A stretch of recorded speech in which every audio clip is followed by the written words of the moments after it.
Welcome to the September 23rd meeting of the Falmouth Conservation Commission. This meeting is being held virtually via Zoom video conference. Please be patient. We will do our best to be efficient and allow everyone to participate equitably. This meeting is also being broadcast and streamed online by FCTV in real time. As this meeting is being recorded by Zoom and broadcast by FCTV, please be cognizant of what you say, how you say it, and what can be seen and heard in your background. The chair recognizes the attendance of our staff members, Jen, Kevin, and Alyssa, our recording secretary, Susan, and our Board of Selectmen liaison, Sam Patterson. We have a full attendance, save for Ms. Harlow Hawks. So for the record, the appointed alternates tonight will be Mark and Pat. To the commissioners for commenting, I'll call on each of you at the appropriate time. Let's try not to speak over each other. And I'll remind you all votes need to be done by roll call. So when I call your name, state your name and your vote. And again, it's redundant, but even if you've made the motion or the second, still going to call for your vote. To our public participants, there will be an opportunity for public comment for each hearing. If you'd like to comment on a particular hearing, you may submit any comments or questions via the chat function once that hearing has been opened. At the appropriate time, I will call for public comments and any submissions that will be read into the record. The link and further instructions are posted on the agenda. First up is other business. Discuss and vote proposed conservation restriction for the Woods Hole Oceanographic Institute, the Quistit campus. Jen and or Kevin.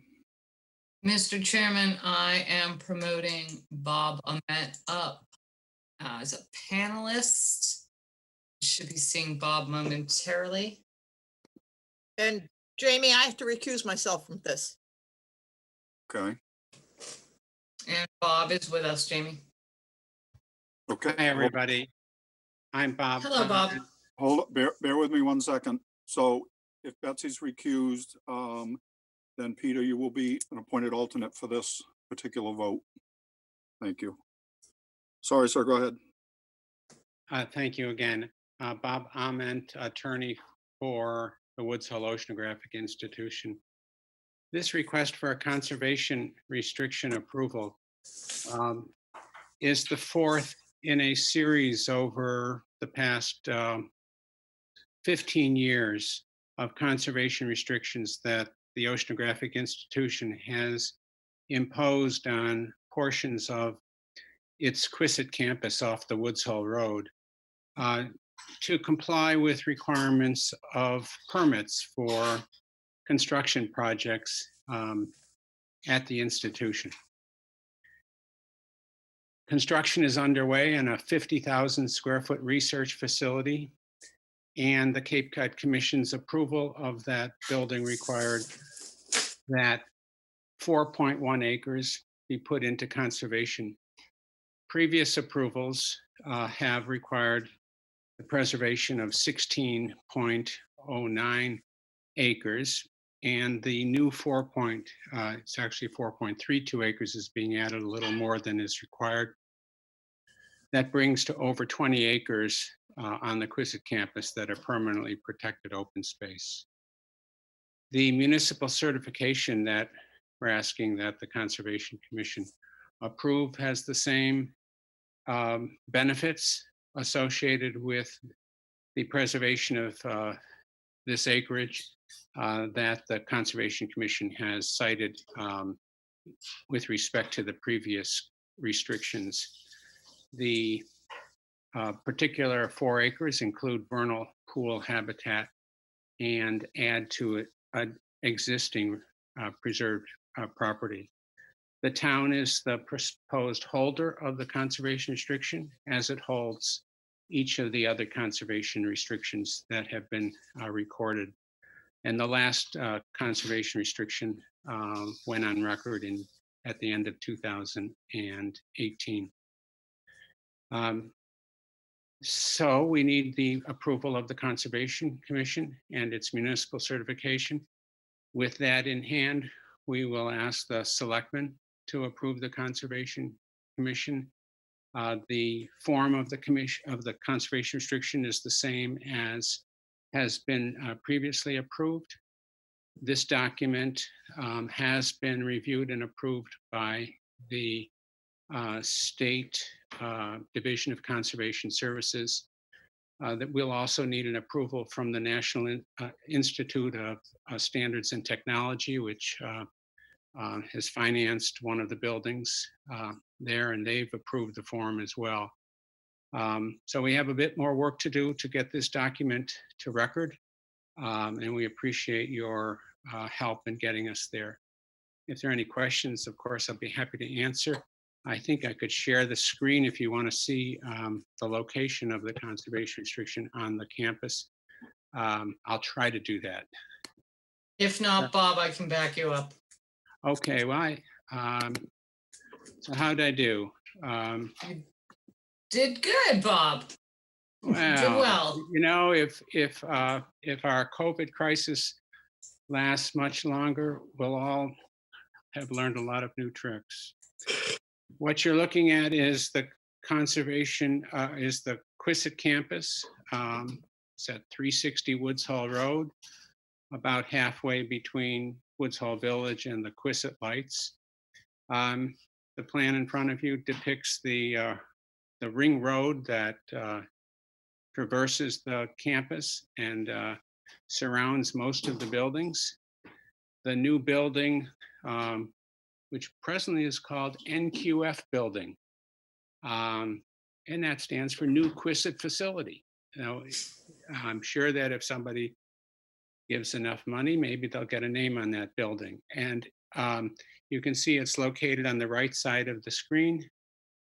The existing conservation restriction areas are identified, and you can see the proposed conservation restriction areas, which bring the conservation restriction area in some places up to the Woods Hall Road.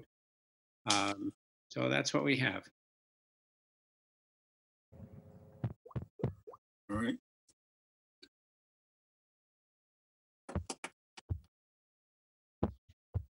Okay, Mr. Ament, if you would stop sharing screen. I'll see if I can do that.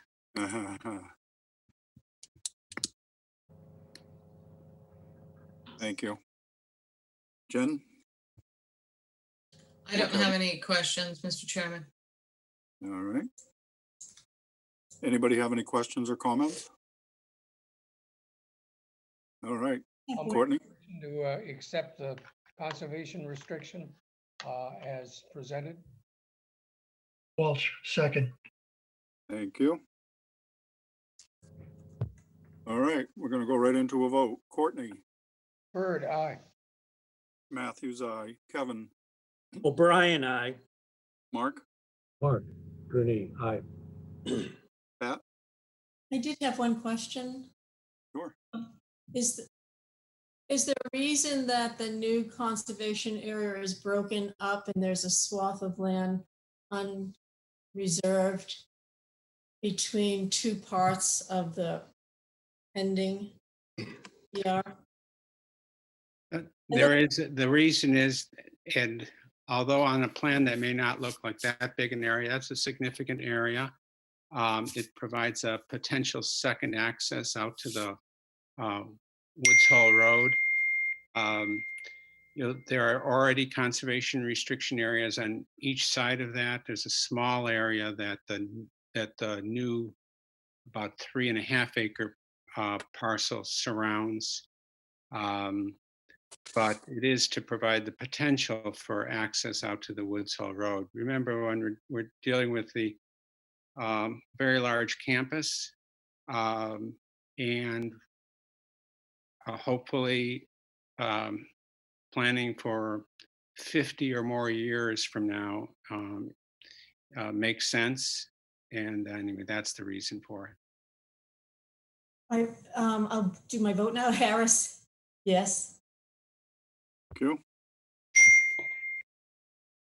Whoever's device is on, could you please turn it down or off? Peter, Walsh, aye. Steve,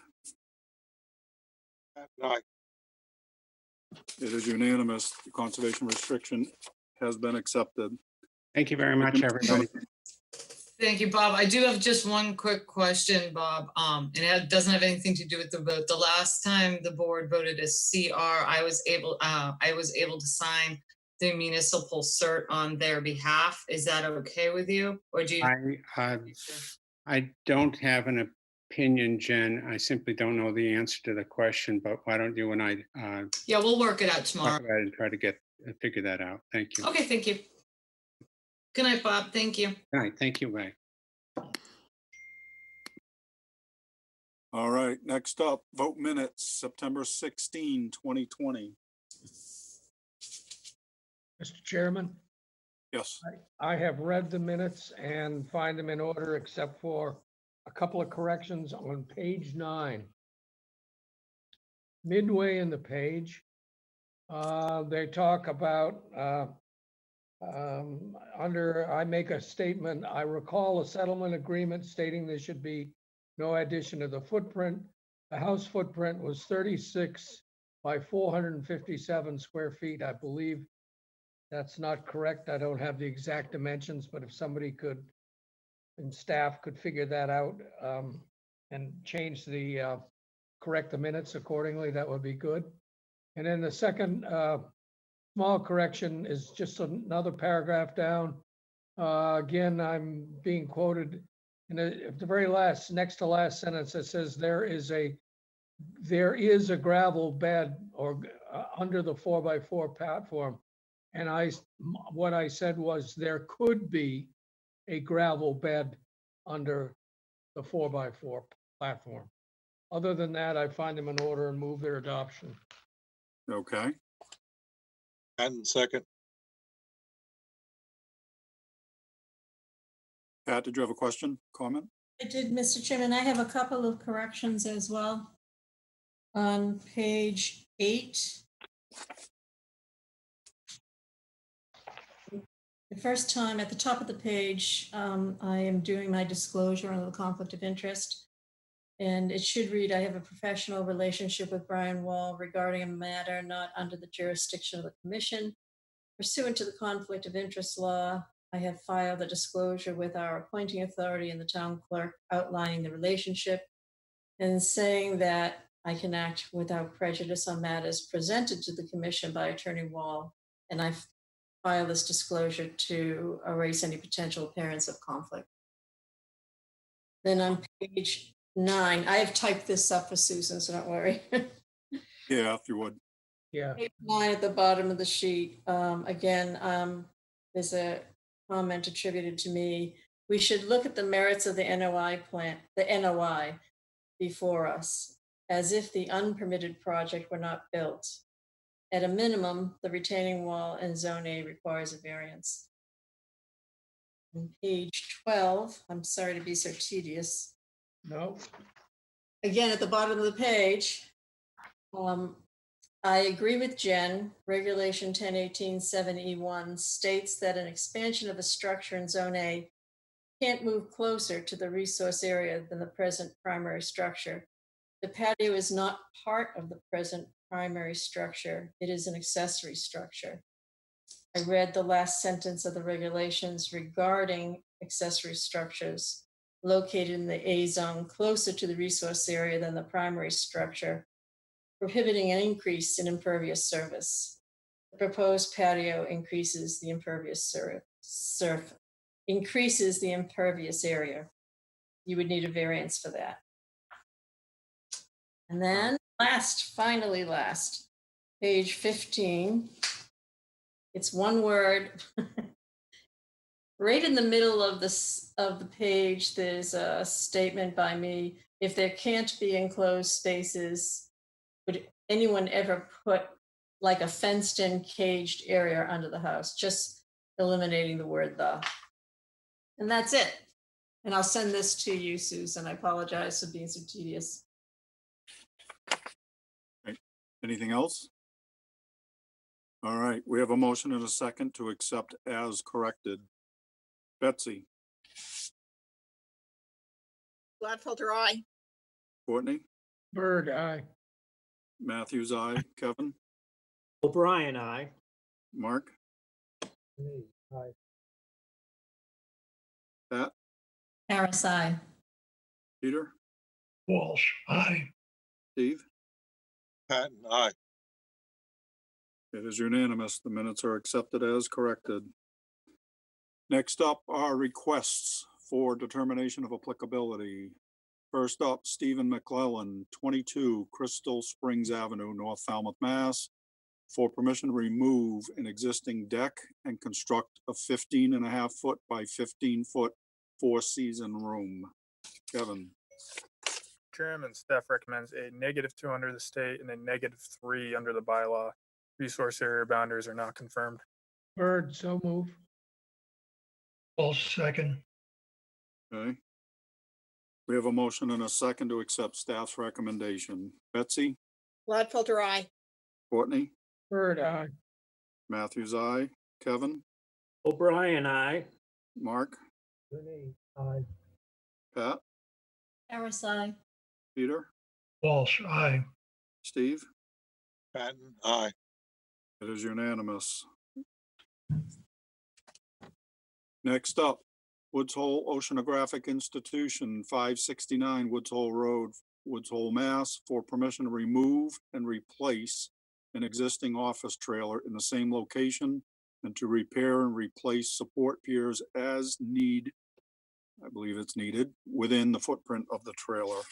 Kevin, Mr. Chairman, staff recommends a -2 under the state and a -3 under the bylaw. Resource area boundaries are not confirmed. Bird, so move. Walsh, second.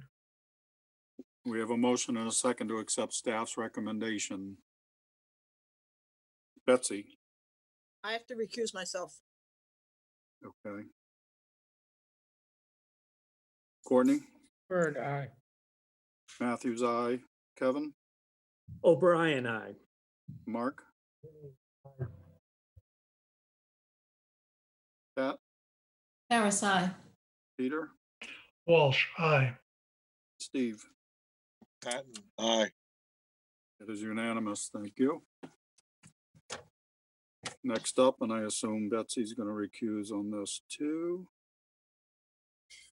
Woods Hole Oceanographic Institution, 186 Oyster Pond Road, Falmouth, Mass, for permission to remove and replace approximately 35 linear feet of existing pavement.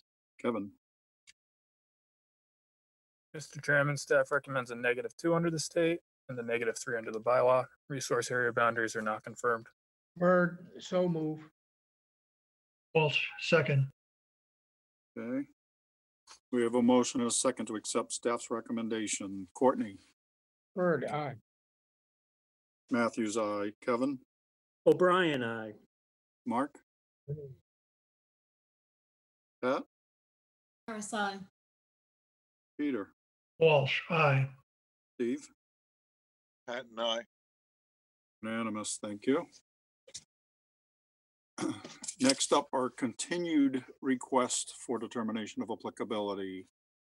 James and Donna Curry, 0 Great Bay Street, parcel number 0000000B, East Falmouth, Mass, for permission to conduct beach nourishment along the coastal beach over previously installed coir rolls. Kevin, Mr. Chairman, staff recommends a -2 under the state and a -3 under the bylaw. Resource area boundaries are not confirmed. Bird, so move. Walsh, second. okay, we have a motion and a second to accept staff's recommendation. Betsy, Gladfelter, aye. Courtney, Bird, aye. Matthews, aye. Kevin, O'Brien, I. Mark, Aye. Pat, Harris, aye. Peter, Walsh, aye. Steve. Patton, aye. It is unanimous. Thank you.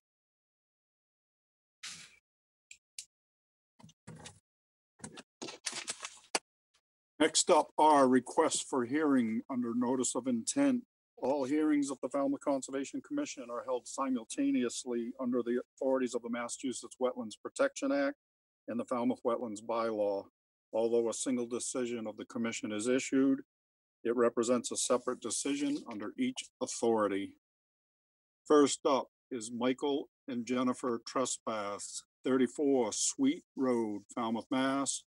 For permission to raise, RAZE, an existing single-family dwelling and to construct a new single-family dwelling, to move the existing septic system to meet Title V regulations and to install mitigation plantings. Jen. Yes, Mr. Chairman, I am promoting Jeff Rotherham from BSS Design to present the project. You okay? You with us, Jeff?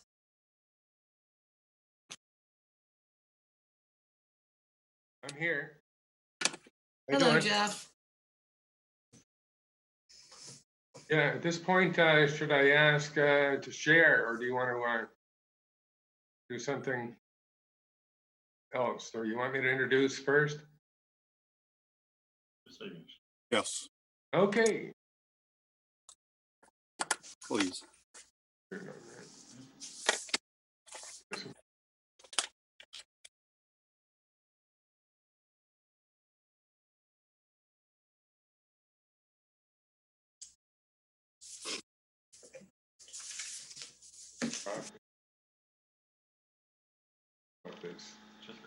Hello?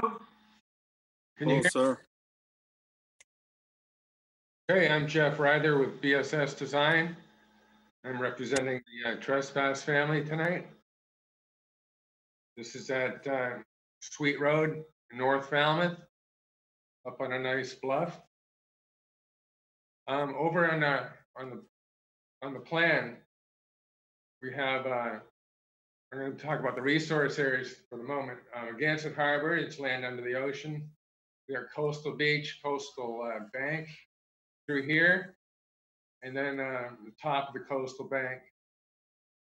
That's the last of that. Then we have the flood zone here with a 25-foot setback labeled at both ends of the plan. So those are the resource areas. The project is to demolish the existing 4-bedroom house and then to build a larger 3-bedroom house.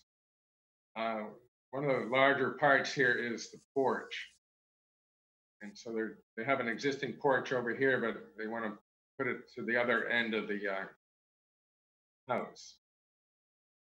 So what else we got?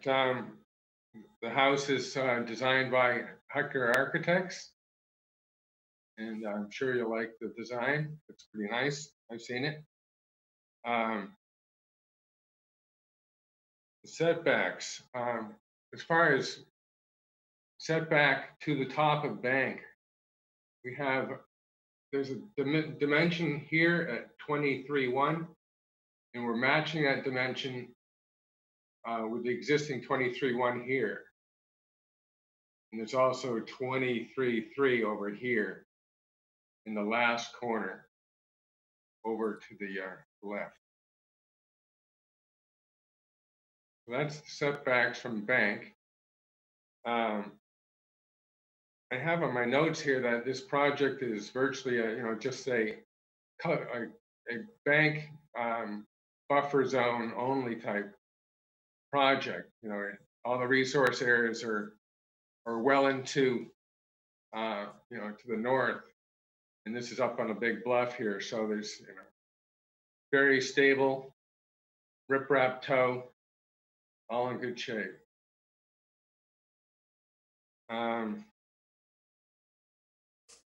I did mention about the increase in area. There's a mitigation calculation up here in the left corner. I'm sorry, and there's 335 new square feet in the A buffer. No increase in the B buffer.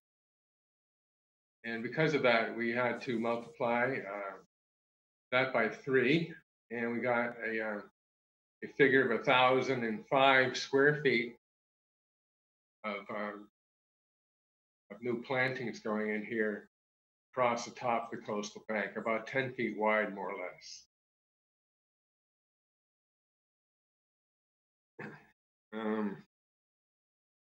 I did mention earlier that this is a proposed 3-bedroom. The existing is a 4, so there's going to be a reduction. But there was a statement in the introduction that this was moving the septic system. It's actually just moving the septic tank, which is right here where the mouse is, or the hand, and moving it about 10 feet right here, just to get the setbacks to the building and to the lot line worked out. So no movement of the soil absorption system. And here next to it, it says it has a 4-bedroom capacity. That was approved by the Board of Health years ago before it was put in.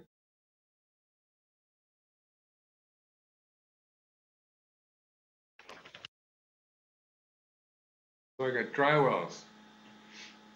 I've got 4 dry wells here, sandy soil, by the way, quite sandy, in fact. So those are the 4 dry wells here, here, here, and there. Everybody see that okay? Yep. Yes. Okay, I can barely hear anybody, but that's all right. Proposed dry wells. Underground utilities are going here. That's their meters and so forth. And the line will come back down this driveway. There's a driveway easement here for utilities as well.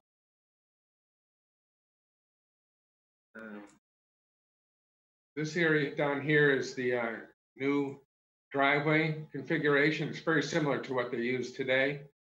It's just going to be a crushed stone driveway, typical pervious but impervious to the Concom.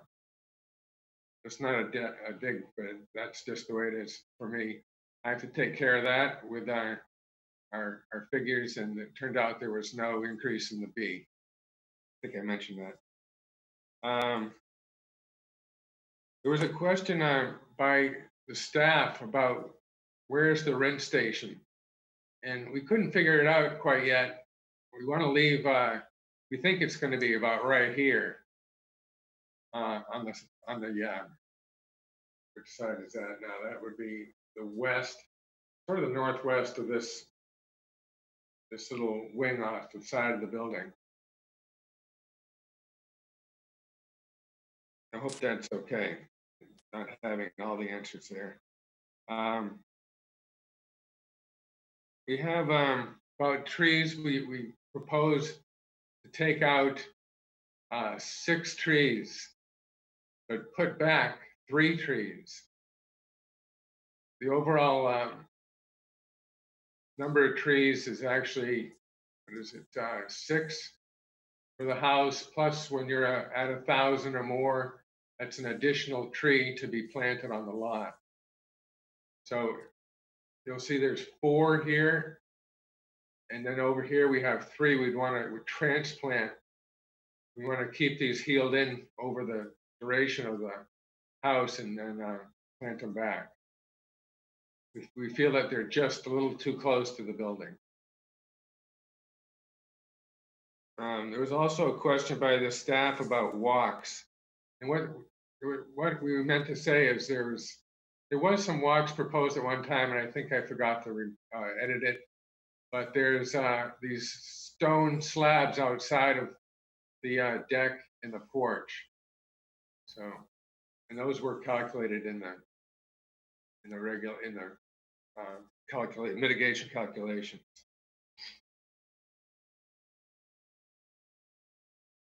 And the last thing about the construction on the lot is we would like to rebuild this walkway down the bank and this little deck here that's been there for decades. And we want to have a chance here to repair that one. So that's about it in a nutshell. And be glad to answer questions. Oh, by the way, this project, it sort of meets the buffer regulations to a T, if you ask me, so. That's my opinion. All right, Thank you, Jeff. welcome. And if you would stop sharing your screen.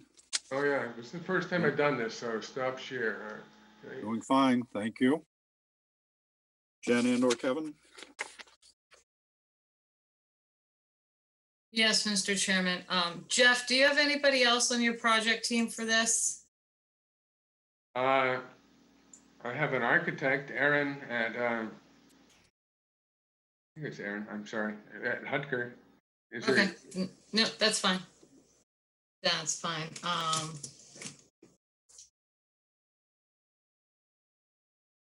So Jeff, can you just clarify? So when you put the rinse station in, we're gonna need to add additional mitigation. Okay, so that's why we asked, because that's probably gonna be an enclosure with some gravel base or kind of a deck base. So we are gonna need that. All right, that's no problem. Right now, maybe I could just do that as a, change, or I can give you some new calculations, but doesn't seem like a big issue. No, I don't think it'll be a big deal. It was going to be a little bit more, mitigation if you were gonna have the walkways.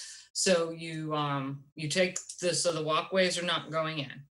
So any additional impervious surface, we're gonna need to mitigate for.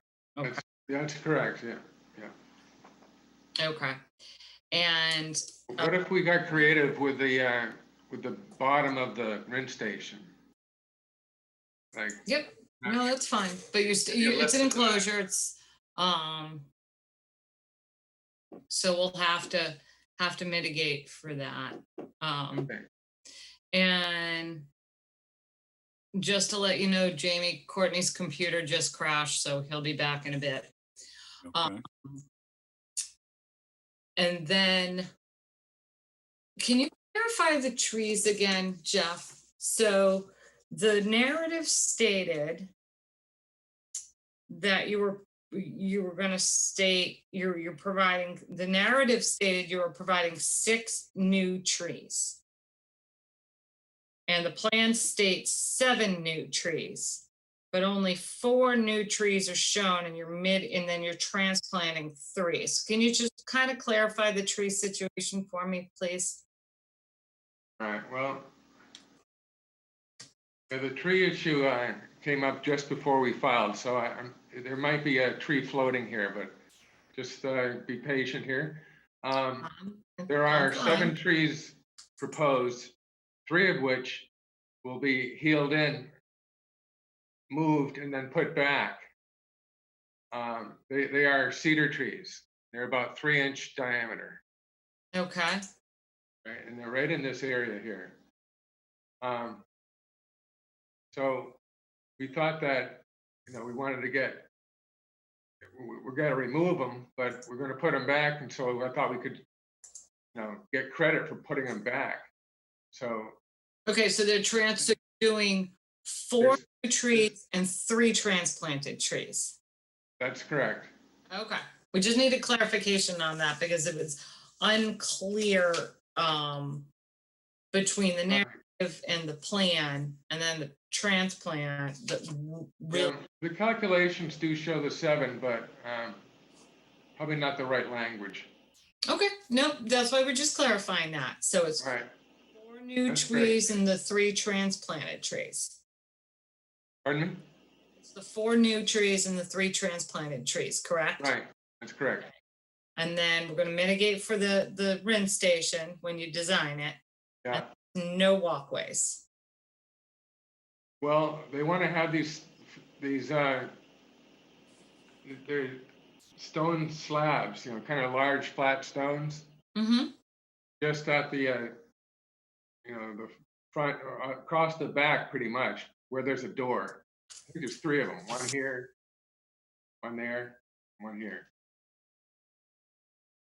Okay, and those, I'm assuming were in your mitigation calcs, correct? Yeah, Okay, excellent. And the only other, we calculated the square footage of mitigation prior to the wind station was going to be about 111 to 128 shrubs in that area, and that's 3 feet on center. And Yeah, I did get that note, yeah. yeah. And then, Is 3 foot always the Foot- best way to go?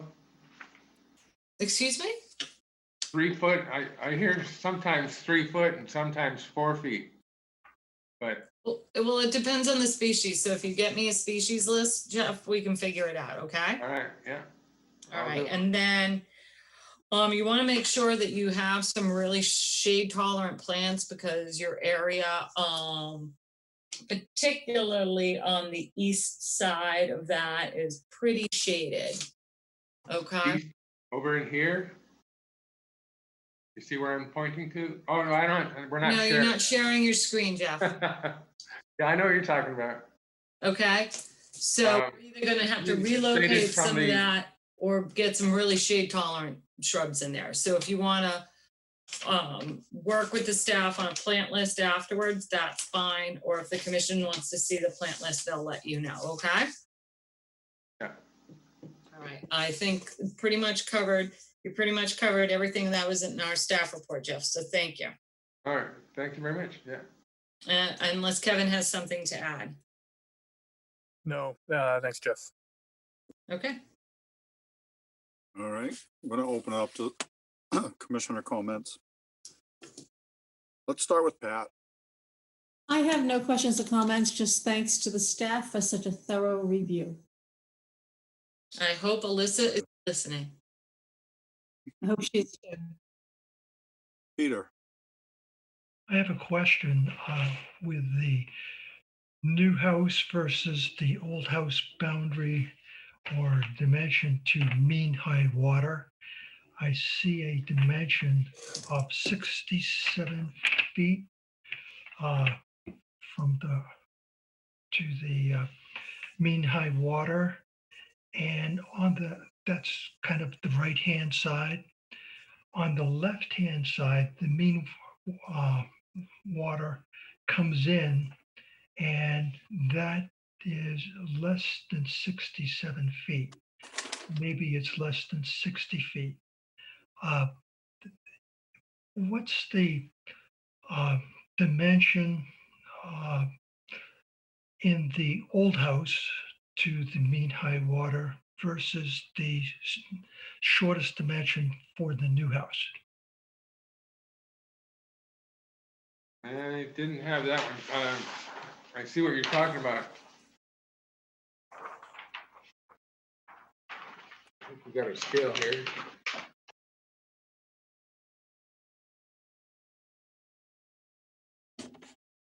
You want the, that closest corner to the high water? Can you hear me okay? yes, Yes, I can hear you. All right. That dimension is about 56, no, wait a minute, 57 feet. What was the old dimension for the old house? The closest? Yes.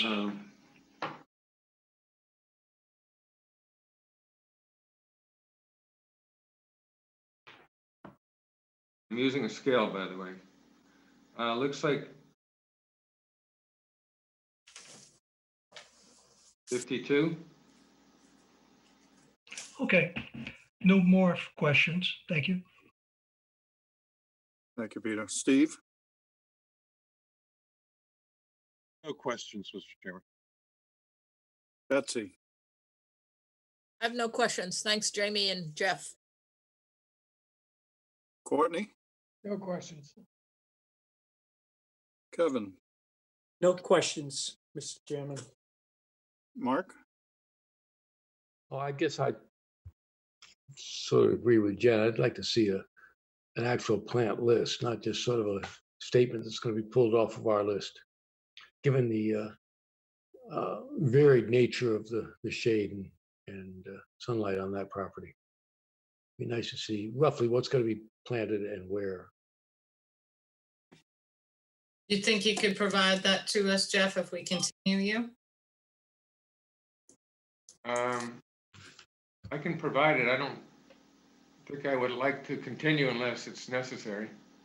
Well, Mark's saying that he would like to see that list, so it's gonna have to be a continuance. Right, Well, Mark? we would need the rent station drawn on the plan, no?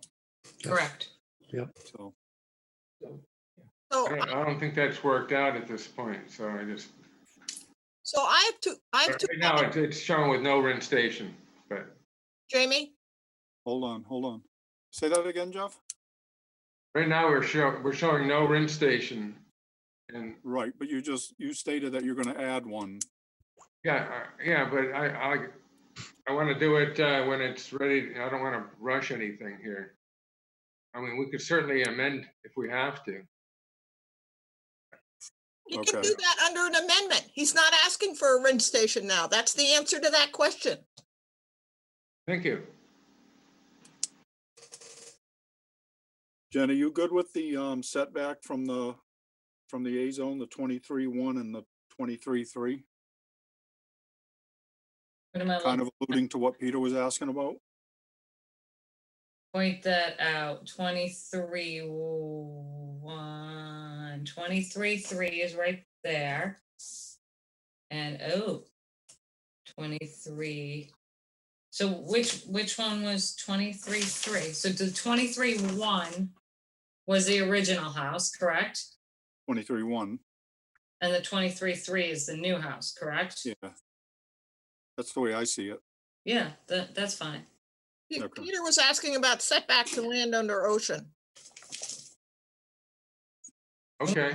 What was the setback to the land on ocean again? Jeff? Okay. 6 feet. Well, the existing and proposed is 67, shown in the middle of the lot. Yeah, and the other, and But the, then when you ask for the corner, which is at the northwest corner, yeah, to the high water is, I think it's, I don't know what I said last time, 57 is what I'm coming up with. 57. so the new is closer than the old, correct? Or do I have that switched? You have it switched. Okay, I don't think The honestly with existing is land under, 23.3 and the 23.9. This is the top of bank, by the way. yeah, no, I And then understand. 23.1 is, that's the existing. 23.1. And 23-3 is the new. Okay, no, I guess that's, as long as the new is further than the old, I mean, is not any closer than the old, I'm fine. Yes, I know it's close, but it is a couple of tenths. That's right. You got us by what, 0.2, Jeff? You're good. 0.2. So Jamie, may I ask a question? Yes. So my question is, and it's to Mark. So what's been said is that Jeff is gonna come up with a plant list and Jen is gonna look at that plant list, and depending on the kinds of plants, the plants that are gonna be under the shade, you know, there's certain species that do well under the shade. And depending on the species, some of them are gonna be 3 feet on center, maybe, which is our usual, and some might be 4 feet on center. So, Mark, are you comfortable with having Jen look at that? I am, yes. Okay, in that case, can I make a motion? Yeah, I have one more question though, if you would. Jeff, you have a note on here. It's an open foundation. Is that accurate? It's, there's only a little piece of it there, open foundation, yes, there's, down where it shows the septic tank. Yep. The new profile, because we had to move it. Oh, We have a okay. Pipe that comes in out of the only area that has a cellar in it. And so it's a strange little thing. We had to pull the wall back so we could get the right dimension, 20-foot dimension, or the Oh, okay, so- 22, yeah, the 20-foot minimum dimension. Okay, I don't know if you see Yeah. that down there, but there's a little, I can't point to it because we're not sharing, but do you see where I'm talking about? I do. Thank you. All right. All right, Betsy, I'd like to make a motion to close the hearing and take it under advisement with the finding that the plant list has not been defined, and then a special condition that applicant will work with staff to refine that list. Bird, second. Can I say, just chat for a second, Yes. please? There is a list, but it's like Betsy says, it's not nailed down. I'll be glad to work with that, but there is a list right in the middle of the mitigation calculations. Good, that's a good start. You take that, see what you want and see if Jen's okay with it. Okay, We'll work with you, Jeff. Just one more thing, Jeff. This was a really busy plan and it was really difficult to kind of make out the existing house. So next time, in addition with the overlay of the new house on the old house, because we do like to see that, if we could just also have just a plain existing conditions plan, it would yeah, we're starting to do that on all our figure it projects. out, we'd be able to see it. We still want you to do the overlay on the proposed over the existing, but in addition, I just want a plain condition. Yeah. It was really hard to figure out where the old house was. Yeah. That's right. Just for the next time, Jeff, I don't. I know now, want to but- just explain a little bit about that, if you don't mind. But it's just yeah, we took care of that. This project's been going on for 4 years, and it started out as, not so many lines, and then 4 years later, it's like spaghetti. So, but all our projects now that have this situation are going to be, just like you said, existing conditions and then proposed. And proposed on an overlay. Yes. Okay. It was hard for the new staff to kind of pick out the old house, and with my squinty eyes, because I've been blind since I've been about 5 years old, then I definitely was no help. So thank you, Jeff. All right. You're welcome. okay, do we have any public chat questions or comments? There is no public chat, Mr. Chairman. Thank you. Okay, we have a motion to close the hearing and take it under advisement. Do we have a second? Second. Is that Courtney? Yep. Yes. That's why you go second, Bird. All right, we have a motion and a second to close the hearing. Betsy, Gladfelter, aye. Courtney, Bird, aye. Matthews, aye. Kevin, O'Brien, aye. Mark, Renee, aye. Pat, Harris, aye. Peter, Walsh, aye. Steve? Patton, aye. It is unanimous. This hearing is closed. All right. Thank you. Thank you, Mr. Jeff. Riley. Yep. No problem. Jeff, Tom's Jeff, coming in next. Okay, so I'm gonna leave Tom there.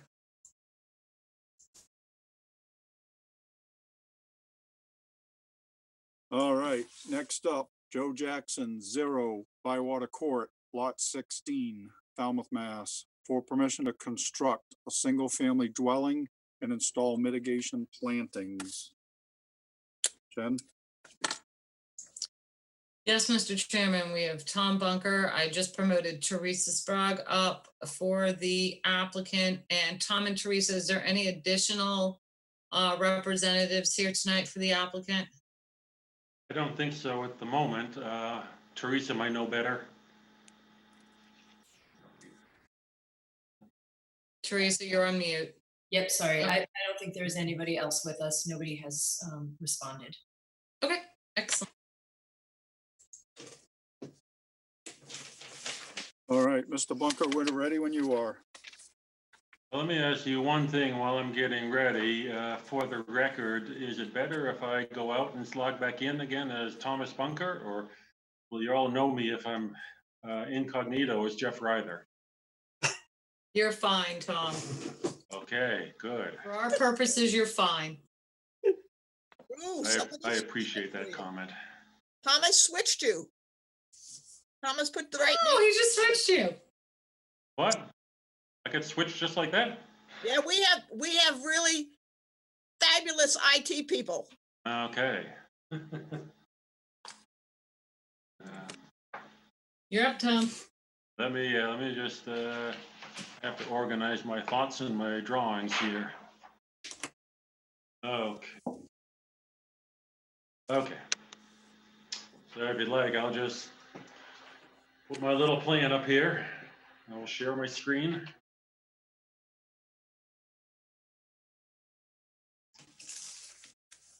Okay. Can you see me now?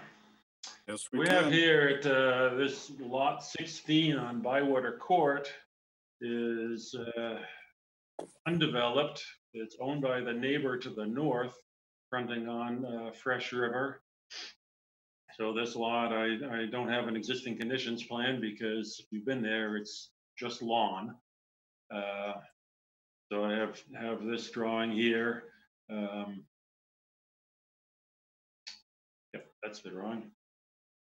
The resource areas we have is Fresh River, being land under river or land over water body, land under river, whichever definition you want to make, but it's land under a water body, which has a 75-foot zone, Falmouth Wetland Regulation Zone A, which is this red line running through here. We also have the resource area land subject to tidal action and also a coastal bank. And so the zone A, 50-foot zone A of land subject to tidal action is here, which is 50 feet from the high tide line on the riprap, stone riprap wall here, which is nearly vertical. And the top of the coastal bank, 50-foot setback, is just landward of that line right here, this red line. So we have two red lines with zone A's here at 50 feet and the 75-foot zone A here, which is the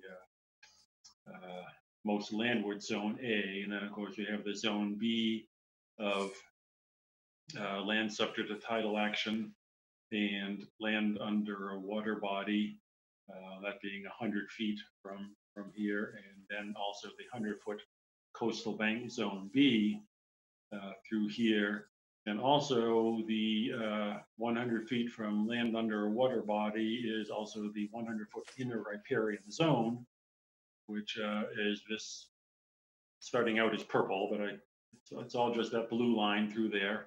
That's the inner riparian zone, and then way out here off of the lot into the road is the outer riparian zone, this other short purple line, but of course it runs all the way down parallel to the river. It ran out of ink or something.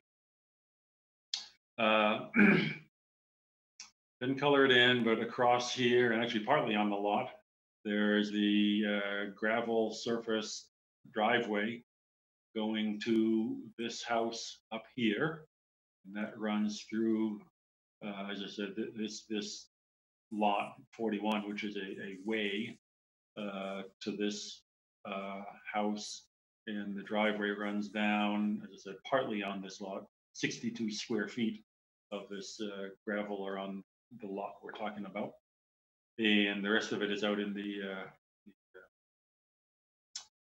street layout of Bywater Court. The entire property is in flood zone AE, elevation 12. And the elevation of the lot runs from 2.5 to 4.5 or so in this location. So we're pretty close down. The first floor of a house in an AE 12 flood zone must be at elevation 13 or higher, which it is. A little more. I'll show you, we have a house here at elevation 14.5. But first I'll explain the house a little bit. The actual, between the zoning setbacks from the street line and the lot lines and the 75-foot setback from land under a water body cuts right through here, this red line. So the only envelope is basically here, where we show part of the house 16 feet by, I think it's 52 feet. I have the dimension on there somewhere. 51 feet. 16 feet by 51 feet of the house touches the ground. This little red dot right here at the southwest corner, and this little bit sliver right here at the northwest corner of the house encroach into the zone A of Fresh River. And this overhang, we call it overhang, what I've colored in is interior space of the house.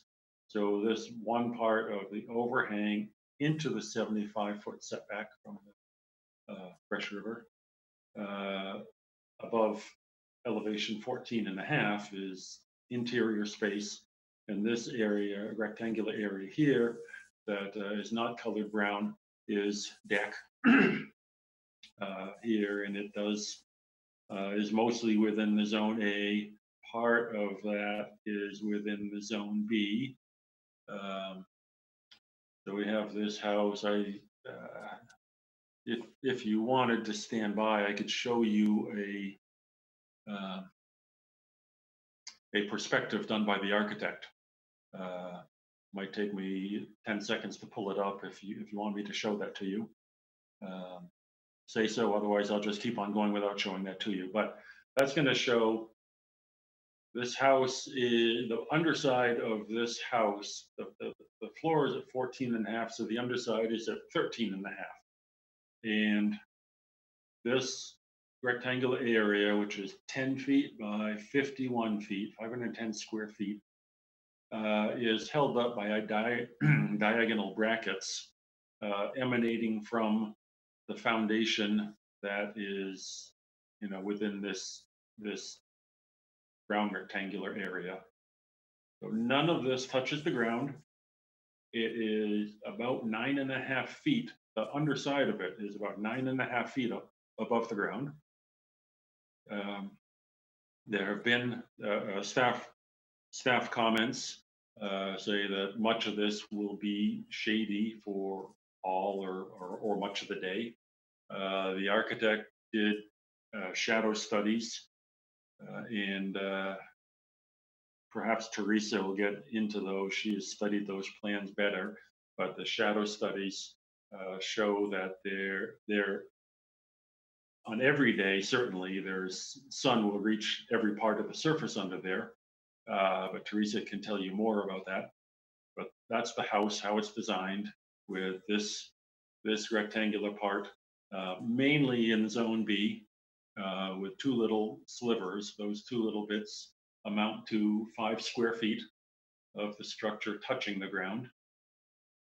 In zone A, 437 square feet of the structure encroach beyond the zone A, but don't touch the ground.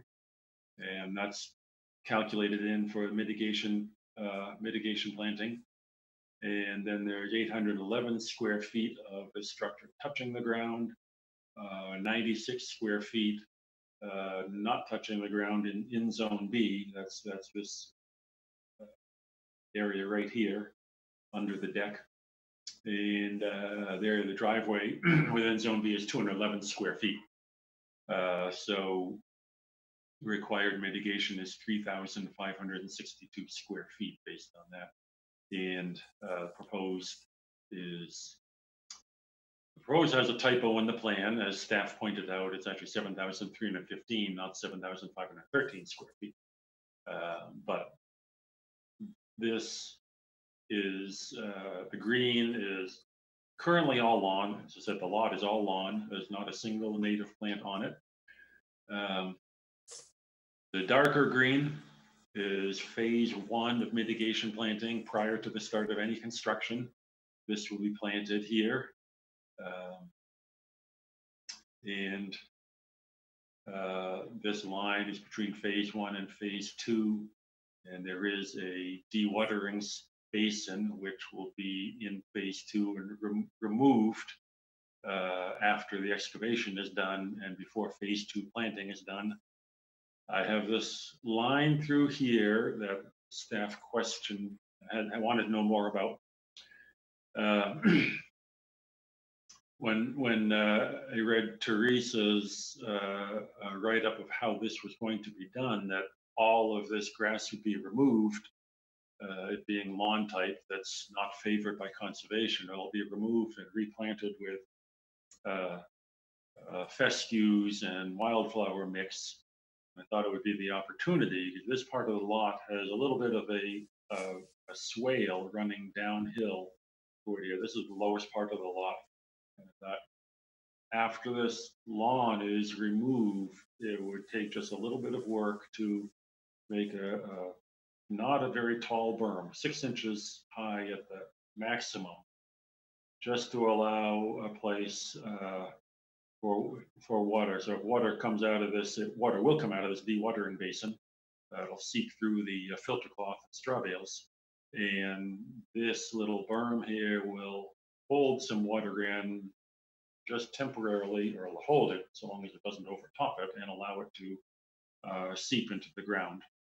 And this, there was a question on the staff report about this, if it was going to stay, and showing it in the narrative, it says this will stay certainly when it's planted, and it will just stay there to just another added layer of protection, so that water will can puddle here and not have a sheet runoff into the river. As I said, just another added layer of protection. It's going to be thoroughly planted with the native grasses and shrubs. So it shouldn't. I don't see any reason why it cause any issues. Let's say there is a 4-foot wide path to remain through this. It's just as a little area to get close to the water in this location. The white area around the house will just be not planted with native shrubs, but just be lawn, fescue lawn. In this area here, we have a 12-inch diameter perforated drain pipe, because we're close to groundwater. We cannot go too deep. So rather than dry wells, we have this perforated drain pipe ringing the house. So the downspouts will go into that, and they can percolate through all that. These perforated pipes are wrapped with filter cloth. So there's a fairly large volume of water retention in those pipes. But there is a daylighting through 4-inch pipes to small bubblers, where the water could come out slowly out of these 2 bubblers if in heavy rains, and if the pipes fill up and they can't percolate it fast enough. And of course, that's a reason to keep this berm in here to further protection against water runoff into the river. The Olive Bywater Court and this house also will be connected to the town sewer, so there is no septic system. It's a 3-bedroom house. Here, town water, town sewer, other utilities will come in here. I think I've gone through the nuts and bolts of it here. You can ask me questions, or I can take this down, and then Teresa can put up her plan and go into a little more detail about the planting. I will say, and this has to do partly with the riverfront analysis, that in the requirements for riverfront analysis, it said we should explore all alternatives which could have less negative impact to the resource area. And our position on this is that Leaving the lot as it is a worse condition than what is being proposed with more than 7,300 square feet of native plants, shrubs, and trees in this area. And so as far as the riverfront analysis, I did start out say there's one alternative is just that this lot would be entirely planted with native shrubs. That would be an improvement. That's a greater improvement than what we're proposing. But of course, financially for anybody that I think would be out of the question. What we feel is an increase in the environmental habitat. And I think I noted that any clearing of land, certainly within 100 feet of a wetland on some other lot that's not within a riverfront, or even clearing of land that's not within 100 feet of what I feel would have more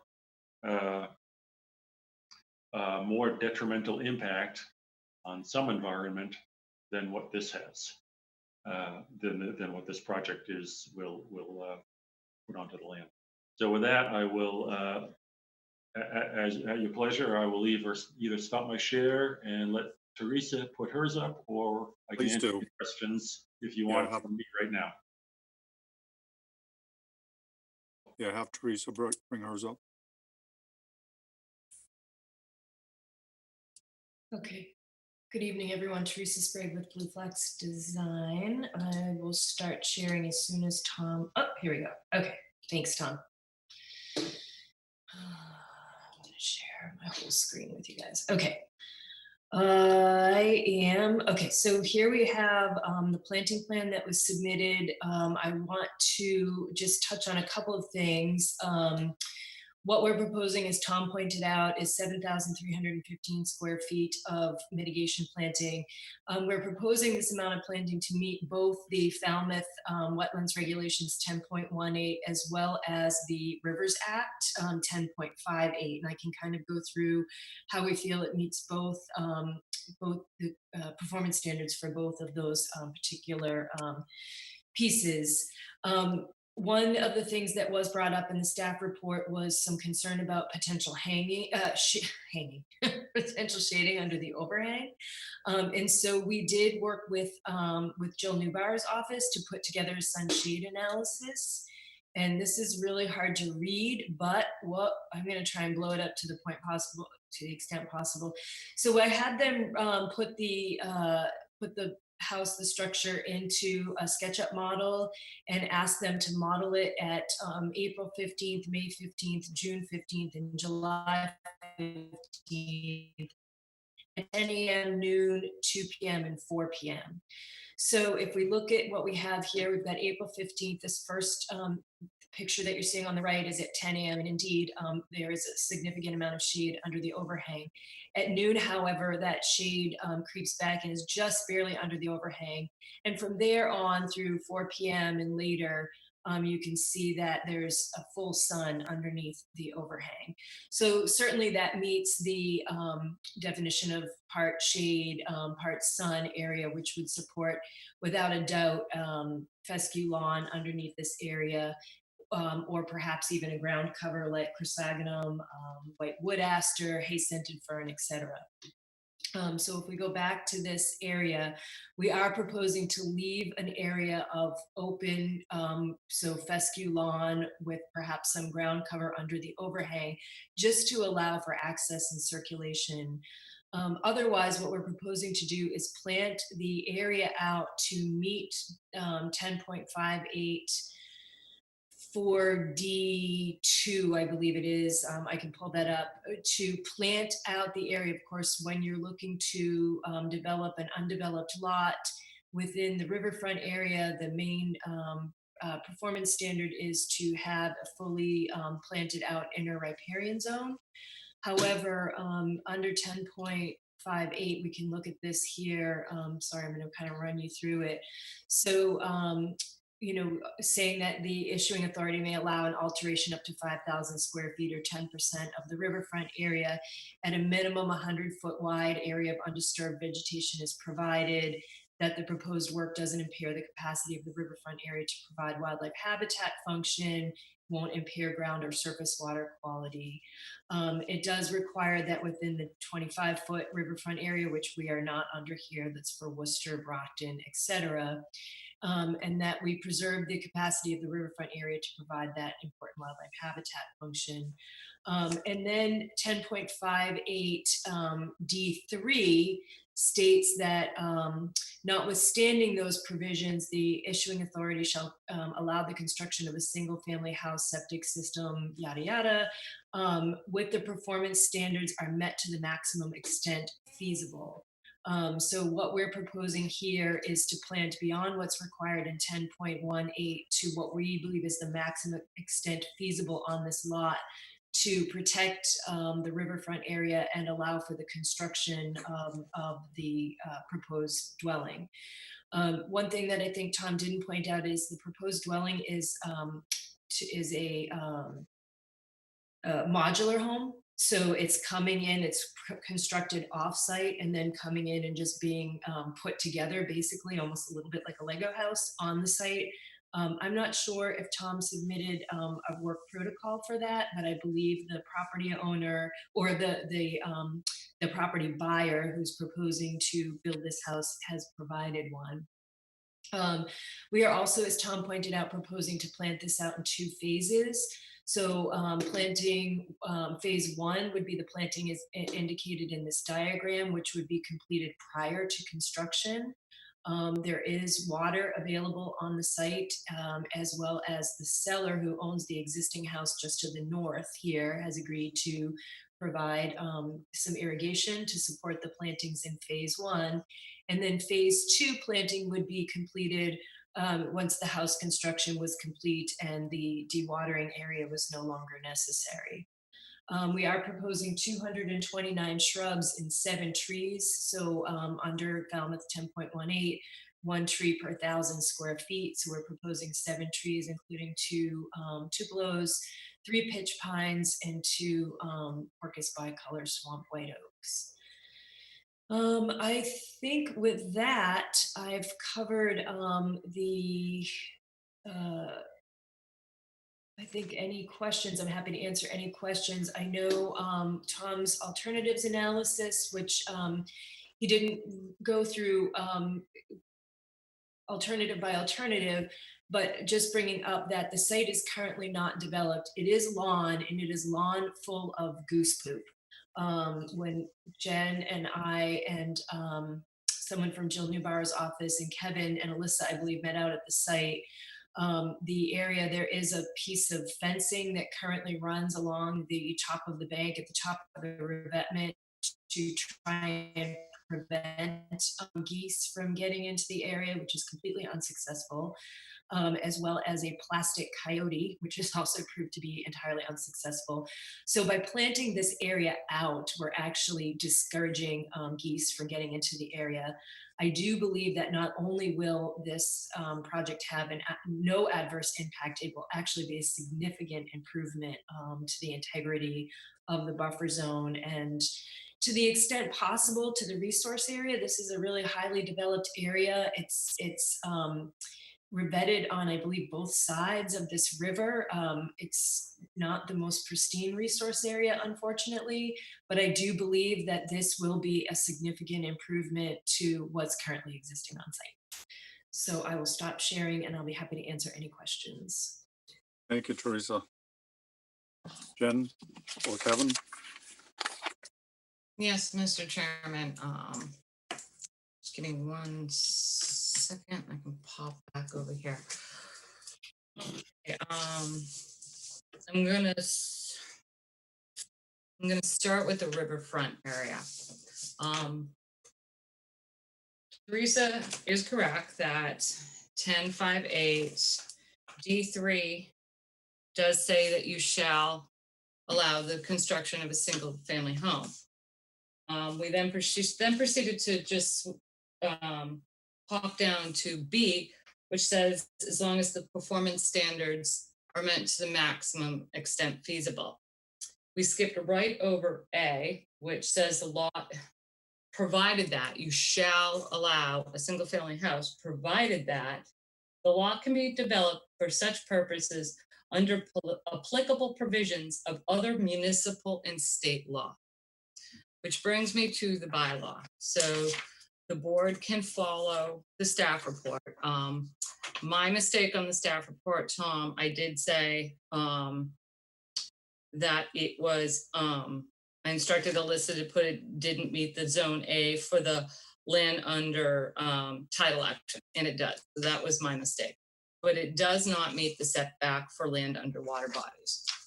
When we start putting on the plan, you know, touching the ground, not touching the ground, this is what the commission grappled with cantilever decks for so many years.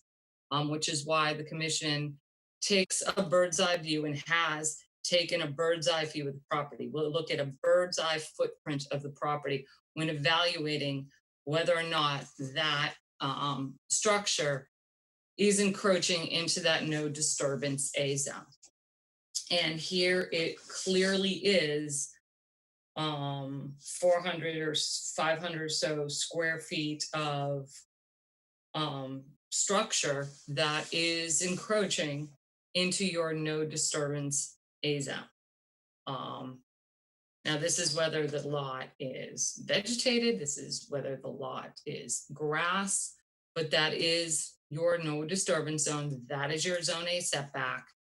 That is the regulation in the Falmouth Wetlands regulations. So unfortunately, the project does not meet that setback, and therefore it does not meet Riverfront Act where it says 10.58. Teresa, help me out. 4D3 was that one, the A, where it says the maximum extent possible. They have done a really nice job trying to plant that 100-foot riverfront as required. Unfortunately, we are up against the Falmouth Wetlands regulations. The other thing I'd like to mention, and this isn't on the staff report because I just calculated, is the number of shrubs being proposed. Now, we are filling 7,513 square feet. That's proposed mitigation for this project.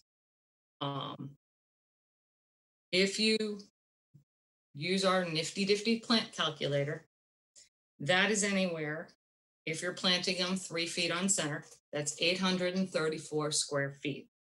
The current plan is offering 289. If we plant 4 feet on center, it's 469. Again, far greater than what's being proposed. Most of the plants that are being proposed, most of the shrubs, if you go to the Cape Cod Cooperative plant list, has them spaced around 4 feet. Some of them are a little bit more, but most are consistent at 4 feet. So the board really, if you were going to make a decision that's not, that's against your own regulations, you really should consider additional shrub material in this area. But again, the staff is advising that unfortunately, the proposed project just does not meet your performance standards.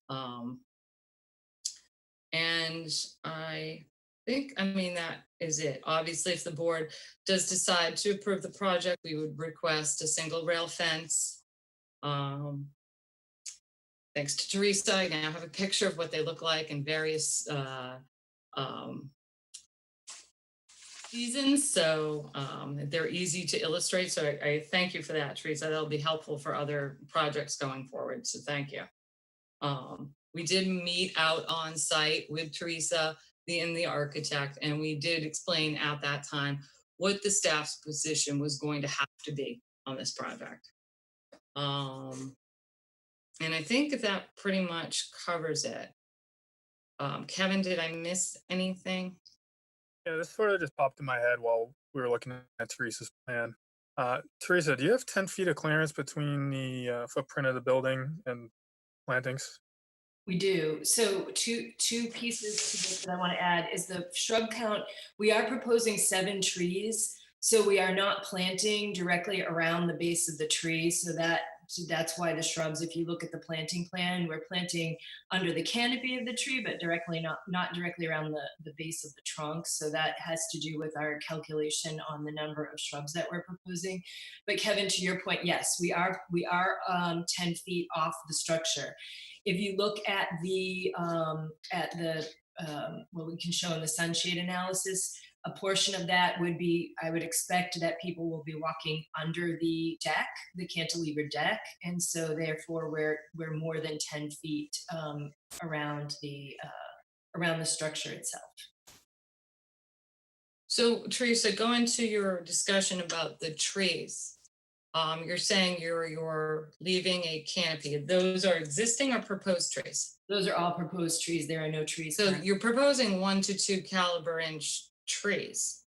Yep. Just heard a proposal from you down on, I believe it was Paola, where there were several mature oak trees, and you came up with a wonderful plan that planted them right underneath the base of those trees in order to get the required mitigation in. So do we plant under trees or do we not plant under trees? Because yeah, you're kind of contradicting yourself. No, not at all. No, no, not at all. Because in that particular site, we were in a fairly wooded area with established trees, and we were planting black huckleberry and low bush blueberry, which is not appropriate for this site. So we aren't proposing that. We could, however, we could definitely plant some herbaceous, and we are proposing a seed mix to cover the area. We could certainly plant ferns. We could plant Jen, sweet fern. Sweet fern. No, you've got you killing me with the foil here. So and I've only because it tolerates I just was on a site with fragrant sumac, and I unfortunately was anyway. Well, but sweet fern would do really well, and it would do well under the canopy. I was working really hard to not have a sweet fern on this plan. I know. But so just going forward, Teresa, we are going to be calculating this with, a plant calculator. So we are going to be honing in on the number of shrubs going forward. So please be wary of that when we're doing that. And I'm not sticking to the 3 feet. I am looking at the cooperative's list on the appropriate spacing. So I mean, 0.06 would be the appropriate multiplier for this, for 4 foot on center spacing. And if we were just planting this out entirely with shrubs, that would be 439 shrubs would be required at 4 foot on center spacing. But we are leaving some room for trees. But we could certainly plant something under those trees. I just wouldn't recommend, we're planting bayberry, et cetera, under the canopy. But we could certainly enhance that planting around the trees. And that's if we get to that point. Understood. Unfortunately, we are up against the bylaw and, the Riverfront Act, which is, under that D3, you skip right down to B, but that A does say that you provided that you meet the municipal bylaws. Right. I guess what I was Unfortunately, this just doesn't meet that encroachment into that zoning. No, I was thinking more zoning as far as, other municipal bylaws. Oh, come on, the Falmouth Wetlands bylaw? No, did I say zoning? Yeah, zoning.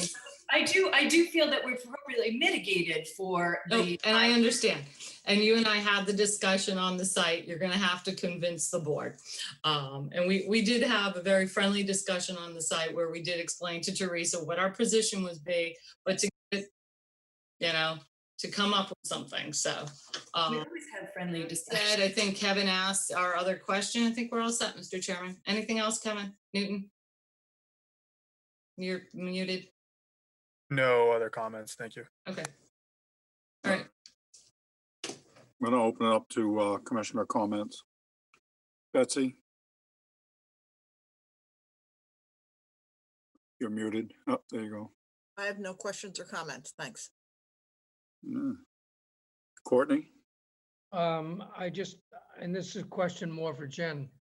If it doesn't meet the requirements of the Riverfront Act, do we have discretion to approve the project? Well, it doesn't meet it doesn't meet that one provision of the Riverfront Act, and the Riverfront Act is fairly extensive. It just doesn't meet that one part where it says, and hang on, I don't have my regular regs in front of me, but I just highlighted it so I could find it, and apparently I can't. So it does say that provided, the issuing authority shall allow the construction of the house, meaning you are required to allow the construction of a house.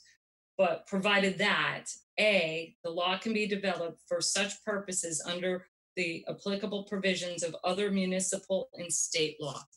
Municipal law, municipal regulations is the Falmouth Wetlands Bylaw and the Falmouth Wetlands Regulations. And unfortunately, this one just does not meet that encroachment into the setback. So that's up for you to decide, Courtney. I'm going to say a strict reading of that. No, it doesn't meet that provision of the Riverfront Act. But they have met the other provisions of the Riverfront Act by, planting trying to establish that vegetated 100-foot, or get as much as that 100-foot inner repair. Because remember, this is inside that inner riparian, correct, Tom, or part of it? Mhm. Yes, this is All in entirely inside that inner riparian. If you did a completely developed lot and a large enough lot, we would be pushing them out to the 200, like past that 100 feet. So they are allowed to develop up to 5,000 square feet or 10% of the riverfront lot. Tom did clarify that the riverfront, and I have your email right here, Tom, or I did. 1 second, there were some questions at the 3,460 square feet. answered by Tom.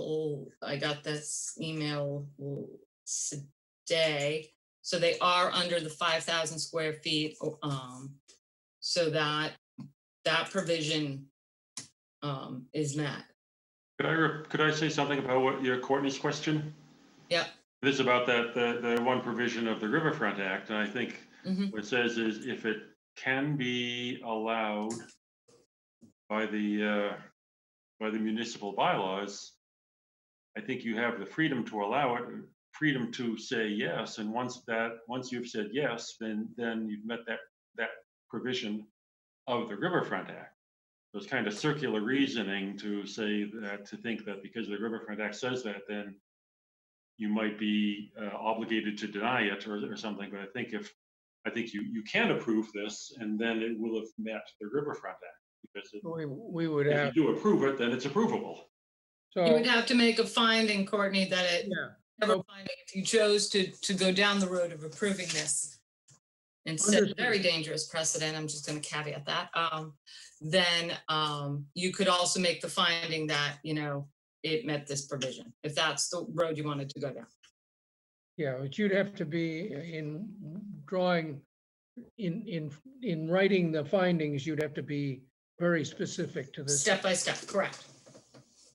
I have no questions other than that. The rest of it's very clear. Thank you.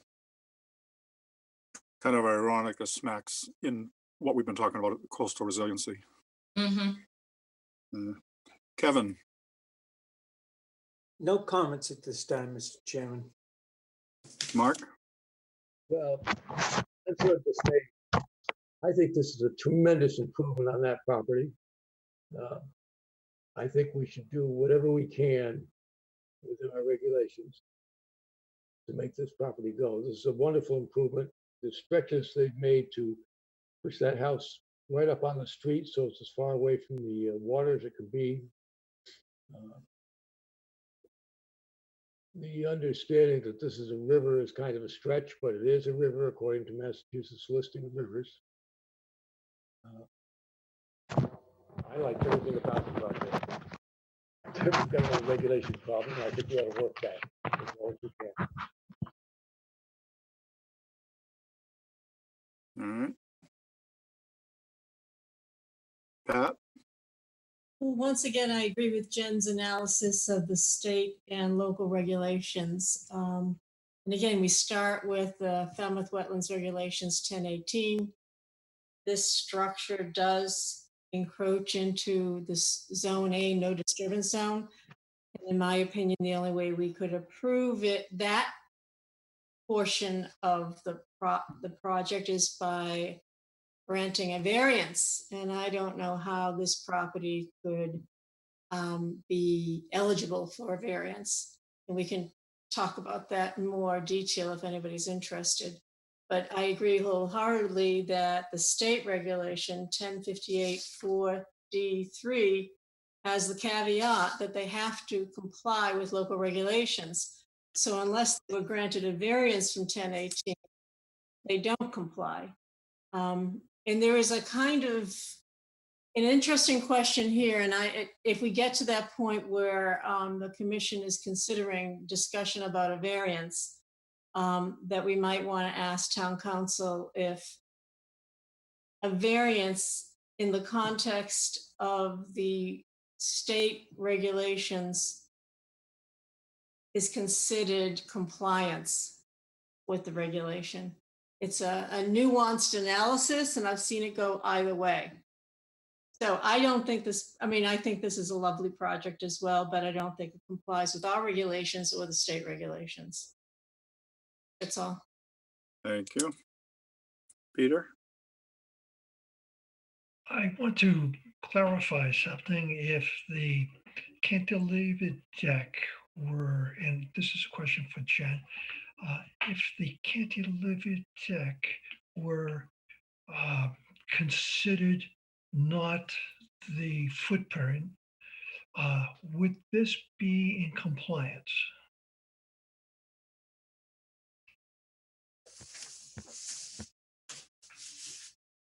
I didn't review it like that, Peter, so give me a second. Okay. But I'm just gonna say, this is the exact problem we had with cantilever decks.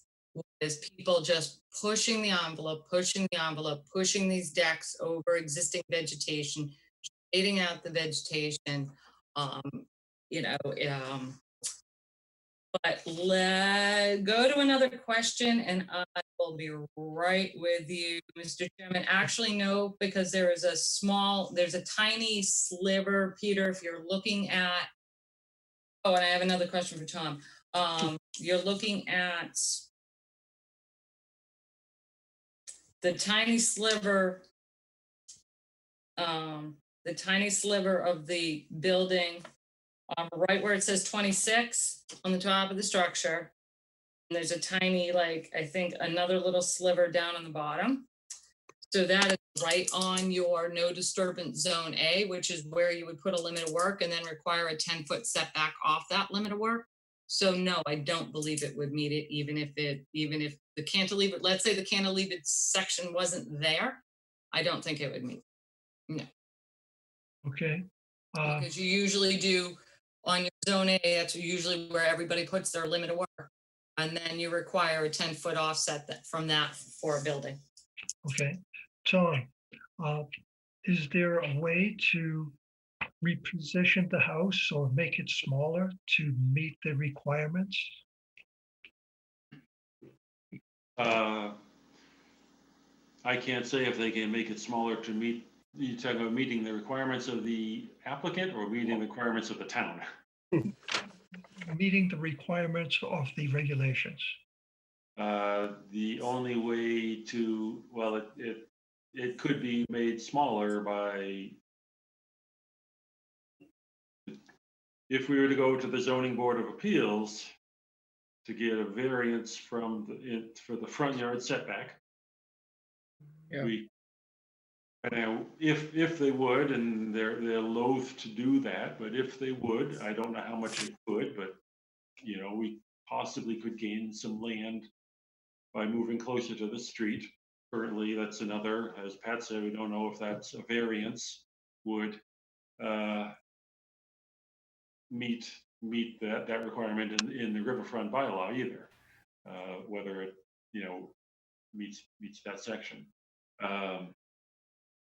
It could also just be made, even if it were made 16 feet by 51 feet, it would still, overlap the zone A line in those two corners that Jen mentioned, that I showed at the beginning of this hearing. I know we have a limit of work where you don't want disturbance. I'm not sure that we need a limit of work. I know we've had limits of work in A zones when working around a house when it's on lawns. So I'm not sure we have to stay out of the zone A with a limit of work. And especially if it's moved back, then less mitigation might be required. But if a 10-foot limit of work is required, then we'd end up with a 6-foot by 51-foot house, unless the ZBA would give a variance from the street line setback. So it would be difficult. Okay, well, my comment, I'm through questioning. My comment is that I think it would be better for the environment for the project to go through. However, to approve something that's not in accordance with Falmouth wetland regulations is a problem. On other projects, I know that Jen has said to try to stay away from variances, but there was in my mind the thought of, I'm glad that several of you said it's an improvement to the environment, agreeing with that, which possibly could be considered a public benefit.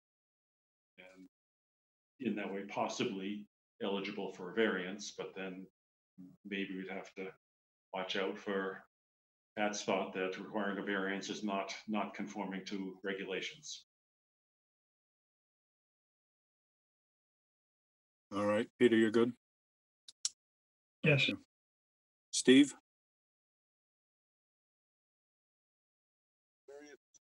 I am in accordance with Mark and Peter that I think this would be a significant improvement on a site basis. And my review of the regulations is not as precise as Pat's. But it does seem that we have the ability to at least consider this project. And this seems to be the last of the triumvirate of projects in this corner of Bywater. And I think at least an attractive conclusion to those projects. No question. Right. Thank you. Jen, are there anything in the public forum? No, Mr. Chairman. Thank you. Could I make an additional comment? I'm studying the map and I'm seeing whether or not you could move the house closer. And it seems to me that you would have to get the house, leave it, if you left the current dimensions in place, you'd have to be essentially within 14 feet of the front lot line. And I don't know how the zoning board of appeals would react to that. But the other issue you're facing is that as you move closer to the street, your setback on the corner of the house toward lot 41 way is going to shrink down to probably something less than 5 feet. So you've got a challenge there. I agree that this is a good project in many respects and it improves things, but we've got some regulatory hurdles that we have to cross. And I think as a commission, we have to be really careful because and again, we've seen it with other hearings and we saw it last week. We look at something like this and we think it's a great project and then we set a precedent that comes back to bite us in the what have you. And that's not a good thing. We have to be real careful about this, good as this project is. My only comment. Thank you. All right, what's your pleasure? Anybody? Like, I guess Teresa and I can't really confer. But I would suggest, I don't know if you agree, Teresa, I mean, it's, I don't know if we want to leave it up to them now. If you agree, we should get a continuance to look at a few things. I don't know if you agree with that, Teresa. I obviously, if the commission doesn't feel that they have enough information to make a decision, or they feel that if we're hearing from the commission is that they feel that a variance is necessary, it's one of those frustrating pieces, and I'm sure this is incredibly frustrating for you all, where you sometimes asking ourselves, are we protecting the regulation or are we protecting the resource area? And that's not a legal question. I'm not posing that as a legal question, just as a frustrating question where we all seem to agree that, there's definitely a significant improvement to the protection of the resource area, but we have a legal hurdle to overcome by 5 square feet of intrusion into the zone A that could potentially derail a really solid project. It's a lot more than 5 square feet, Teresa. You're talking, this board has never approved cantilevers or hasn't in quite a while, a cantilevered structure over its no disturbance zone. So it's a lot more than zone A. You're talking about 450 to 500 square feet in zone A. Well, I'm talking about ground disturbance, so I'm not, whether every commission has a different position on that. We do cantilevered projects in Falmouth at times, Chatham, sorry, where I was on for hearing for 4 hours this morning, so I'm a little bit tired at this point, but so every commission has their own position on that, and I completely understand, and this is the first time I've been involved in Falmouth with a request for a cantilever. I know we discussed the bird's eye view on the site. There's no ground disturbance, and I think we've shown through our sunshade analysis that there's no shading underneath that wouldn't support vegetation. And under your description of definition of impervious surface, the way it's couched in Falmouth is that if it's an area that doesn't support the growth of vegetation, and in this case, vegetation can grow underneath the overhang. So it's just one of those challenges, and honestly, I guess making the structure smaller, it's about 800 square feet of living space. I think that kind of is defined as a tiny house, or certainly a cottage. So I don't know if it's possible to even make it smaller, but I think we should give the property or the potential buyer an opportunity to make that decision, and then they have to make a decision about whether or not they're going to move forward with the purchase of the property. And I just want to mention that even though the word variance has been tossed around, you'd have to meet the hardship criteria before we even got to whether or not this was somehow you could say a public benefit or better protection of the resource areas. You need to show a hardship unique to the land that is not the fault of the applicant. Obviously, and the applicant, is not the property owner or the potential buyer, because the potential buyer is buying that hardship. So it would be how these lots were subdivided and not developing them. So these lots were subdivided a while ago, and that was the choice on how to subdivide them. So that was a choice that was made. No, I understood entirely. And so I think that's the question is, obviously we would never be able to overcome the hardship criteria for a variance in the town of this particular lot. That's agreed 100% with you on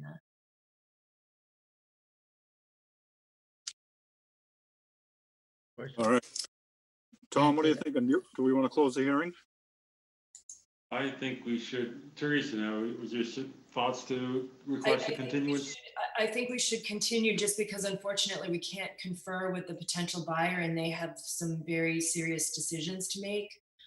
So my recommendation would be that we continue so that we have an opportunity to confer with them and make a decision. They can make a decision. Okay. I'm trying to bring up our what our continuances are looking like at this point. How long would you need, Teresa and Tom? Well, obviously a minimum of 2 weeks, but I don't know how much decision has to be made, but certainly at least 2 weeks. And I don't know if you'd want to go further out than that for now. So think- we have the 10th of, I mean, I'm sorry, the October 7th available and October 21st, but this would be the last continuance, looking at the continuances we already have on that one. But you're on that one, Teresa, so Oh, right, yes, that's for right. Fells. Yeah, I think October 7th would be appropriate. Okay, At the request of the applicant, I make a motion to continue to October 7th. Bird, second. Thank you. Okay, we have a motion and a second to continue this hearing until October 7th. Betsy, Gladfelter, aye. Courtney, Bird, aye. Matthews, aye. Kevin, O'Brien, aye. Mark, Ernie, aye. Pat, Harris, aye. Peter, Walsh, aye. Steve. Aye. It is unanimous. This hearing is continued until 10/7. Thank you both. Thank you. thank you.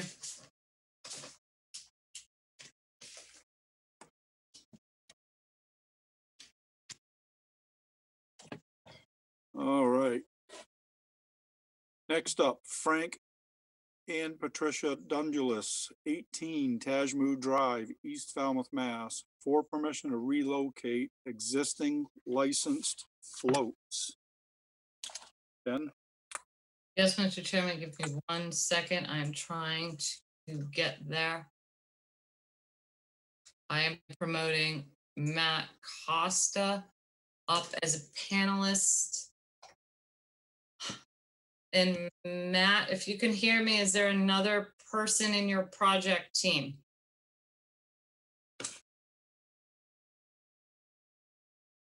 No, Okay, thank you.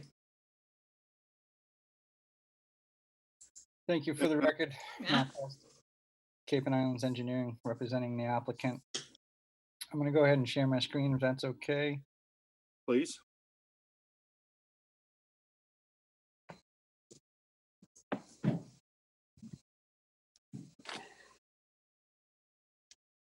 Can you see the plan okay? Yes, sir. So we're here tonight under a notice of intent application to slide two Chapter 91 licensed floats approximately 7 feet to the east.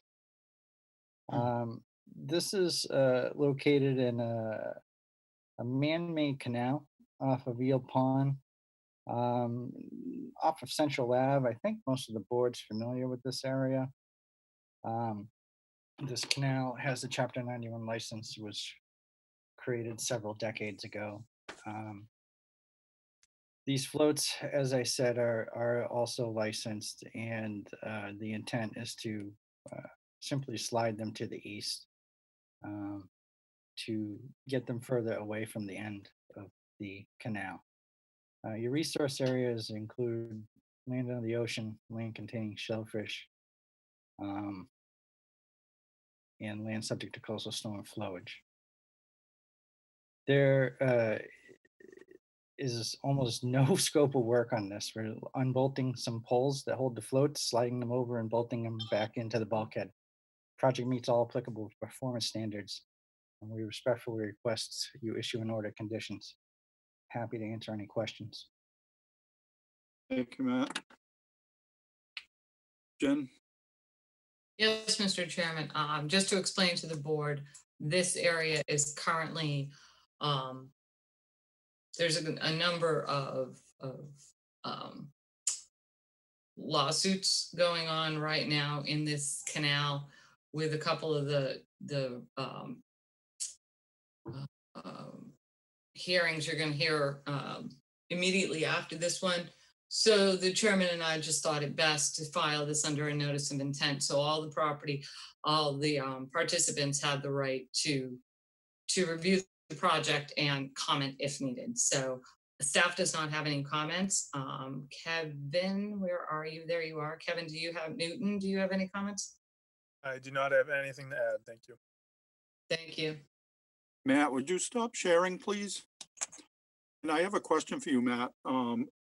And this is curiosity. I'm not sure it's specific, but You're saying the chapter 91 license on the floats is 6715, but that's also the license for the bulkhead. Is that normal?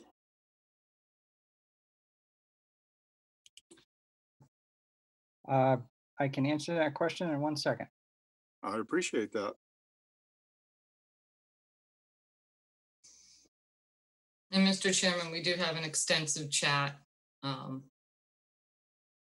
Okay. To read after.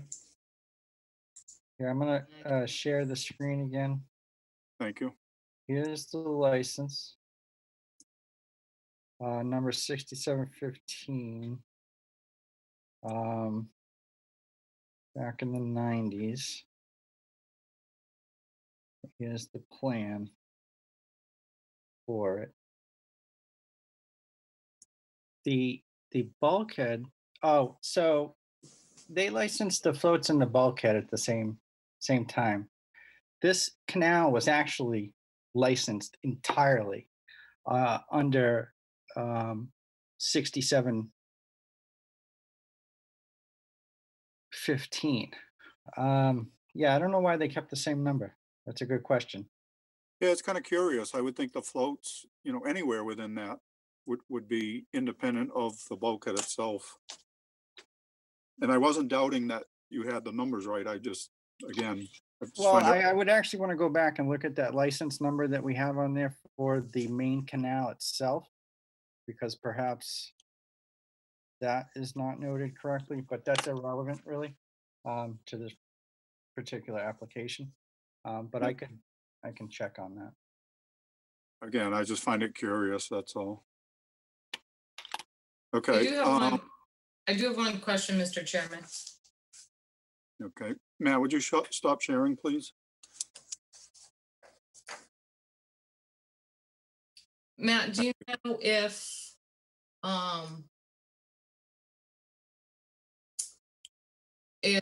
these ever received approval through the Conservation Commission to Falmouth Concom?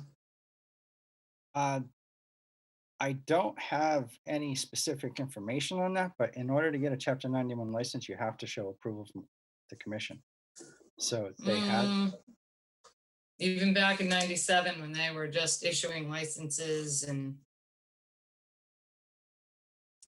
It's a question. Yeah, I believe they were. And I believe that you would have needed to present that information to get a Chapter 91 license at that time. Okay, because we couldn't find anything in our files. That's why I asked. Okay.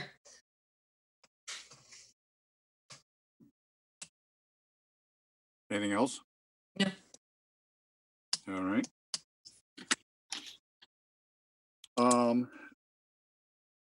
Pat, why don't we start with you? And you have a disclosure, I believe, to announce. Thank you, Mr. Chair.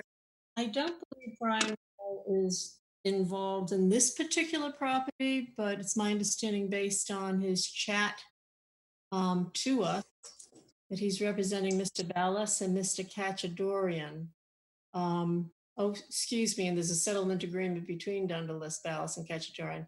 All right, I'm going to state for the record that I have a professional relationship with Attorney Wall, and that I've filed the appropriate disclosure papers with our appointing authority and the town clerk, indicating that although he represents me in a matter unrelated to the commission's jurisdiction, I'm confident that I can act impartially in this matter. All three matters, the Cachadorian, the Ballas, and the Dunderlist properties. Thanks, Mr. Chair. You're welcome. Do you have any questions or comments for this one? I just note that there's some commentary in the chat, and I'm assuming that this is something that will be read by Jen into the record, so I think I should wait to comment on that at a later time. No other questions or comments. Thank you. Okay. Yes, we will get to public commissioners first. Peter. Thank you, Mr. Chairman. I have some questions. This is not a new dock, and the regulations kind of imply that some requirements for a new dock are more stringent than some requirements for a replacement or substantial alterations or normal maintenance. And I just want to clear up which regulations are pertinent.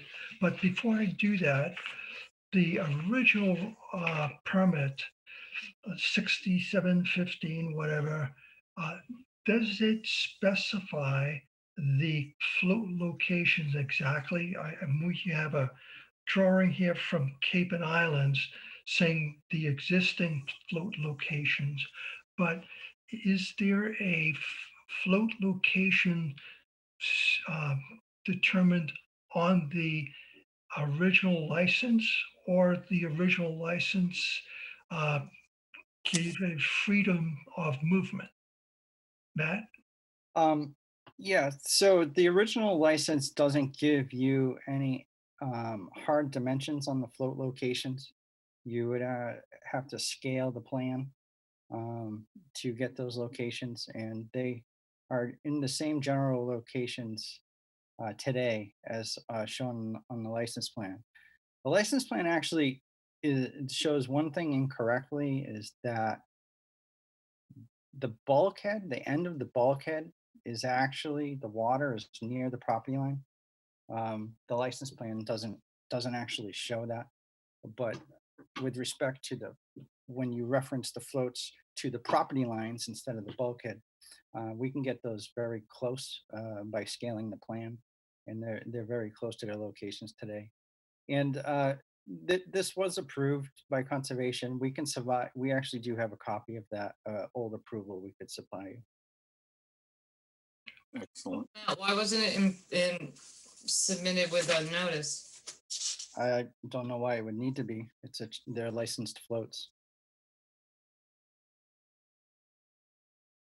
Well, you gave us the Massachusetts approval form and you didn't give us our own approval form? I'd like to see that approval now. Like I said, we couldn't find it when we were doing some research for all these, but I could be remembering that incorrectly as well. So I'd like to see the approval for this.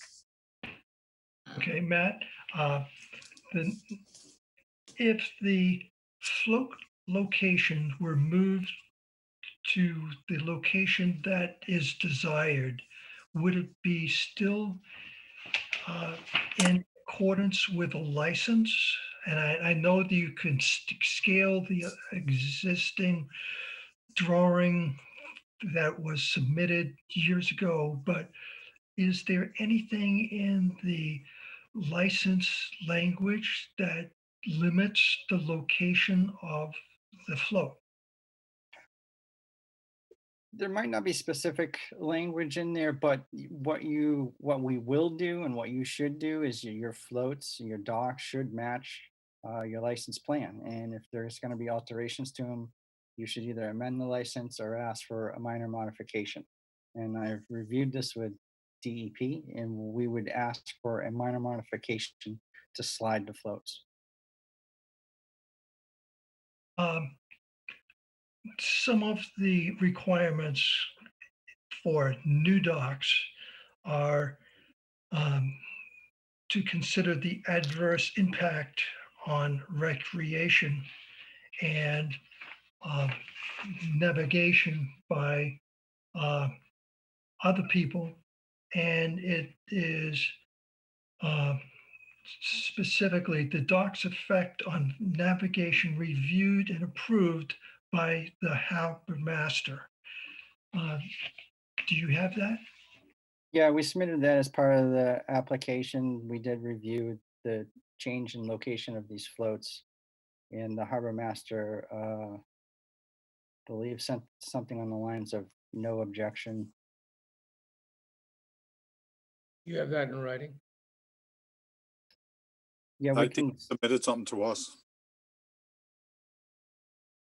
Yeah, it should be as part of that application. It's like the first step for a Yes, notice. did.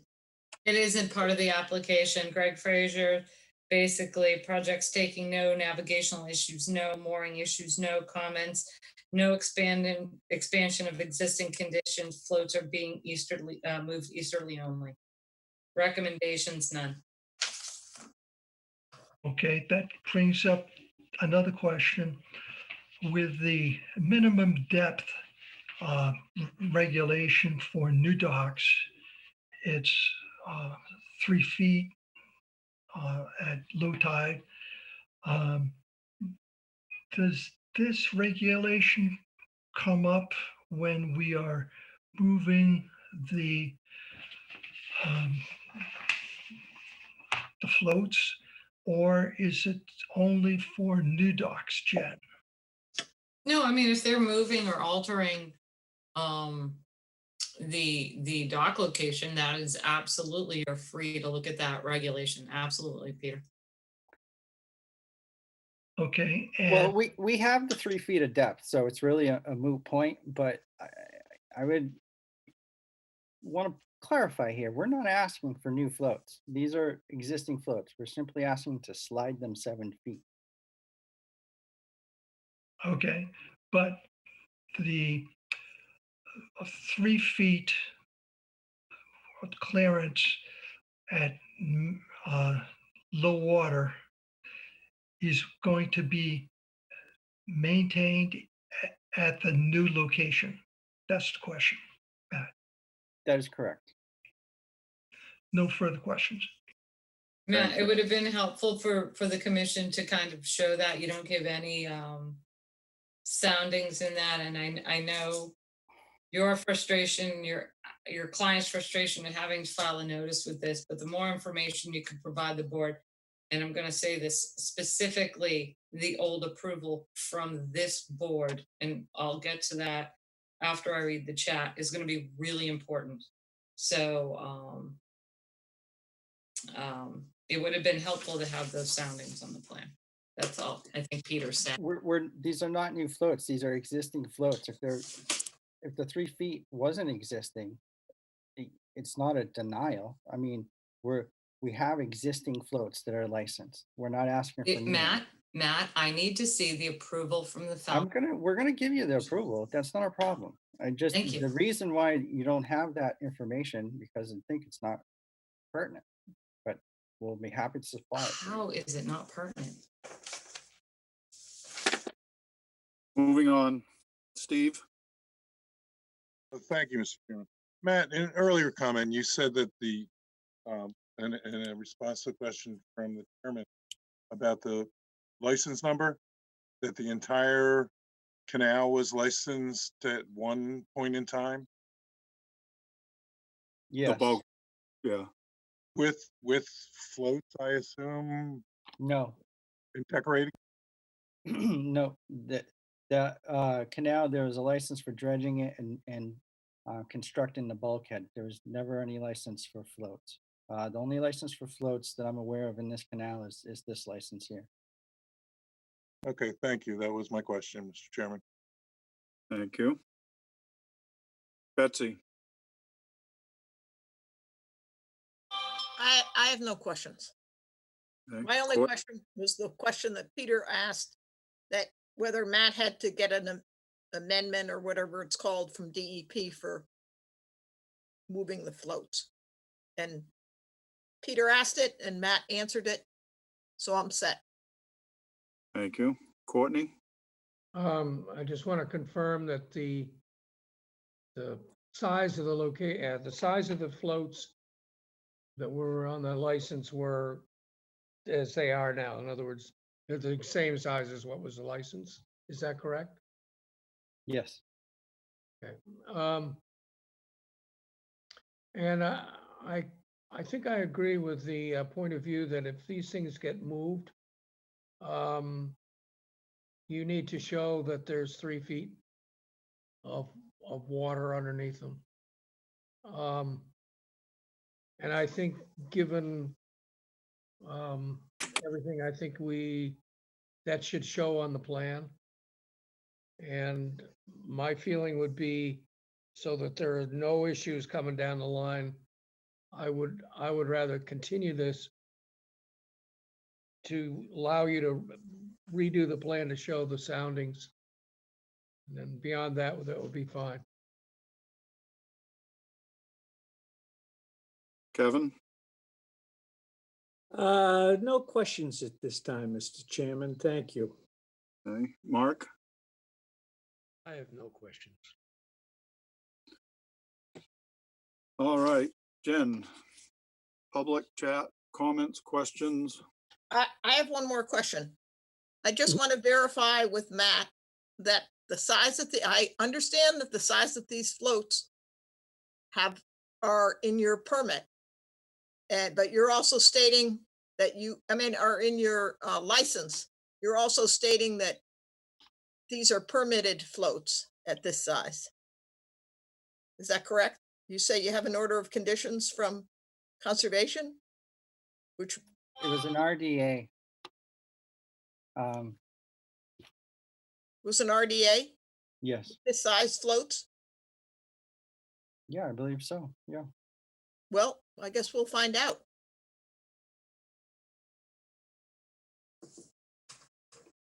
That's another reason to continue.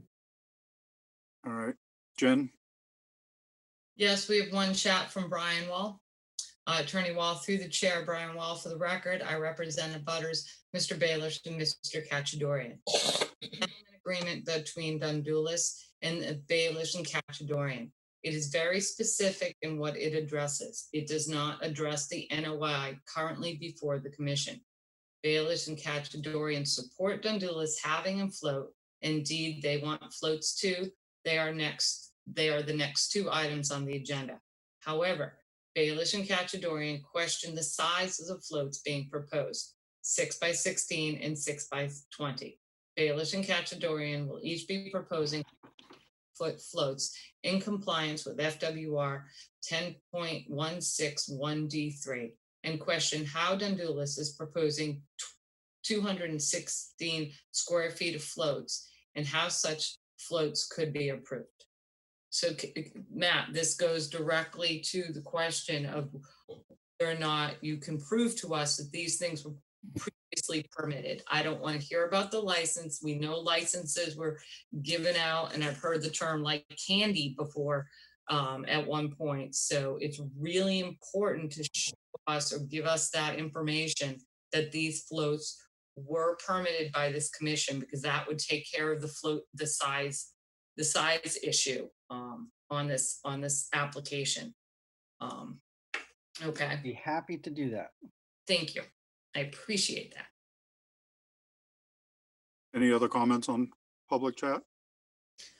Just to answer Brian, when we have a continuance, Attorney Wall, we will hopefully be getting information that is clear that these floats were previously permitted by this commission back in 97 or 95 or 96, sometimes before that license. And that would be why the proposal would go forward. If we are not presented with that information, then the board would have to decide, although they're existing, whether they are properly permitted and may consider the 100 square foot float limitation. Okay, so Matt says that he has the approval, so Okay. we're gonna accept Matt, that. how long would it take you to do your plan? Give it to you tomorrow. With the depths, Matt? Yes. Okay. I have to bring up my, oh, shoot. Hang on, guys. Actually, I could email it in like 15 minutes. I'm sure I'll get it by the time the hearing is over. Let me just see what we have. Matt, give me 1 second. I should have left this up, but I keep closing things. I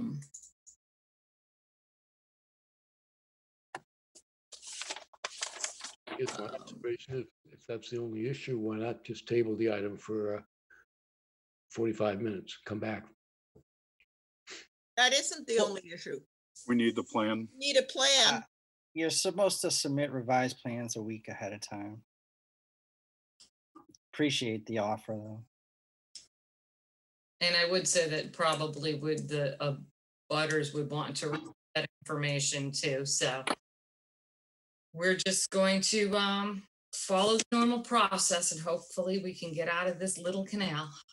We have a plan? Matt, Not with the soundings. Not with the soundings, that's true. Just Matt, whatever, could you, whatever the next available date is, that's fine. well, I mean, we have the 7th. How about the 7th, October 7th? Sure. Okay, At the request of the applicant, I make a motion to continue to October 7th, Gladfelter. Bird, second.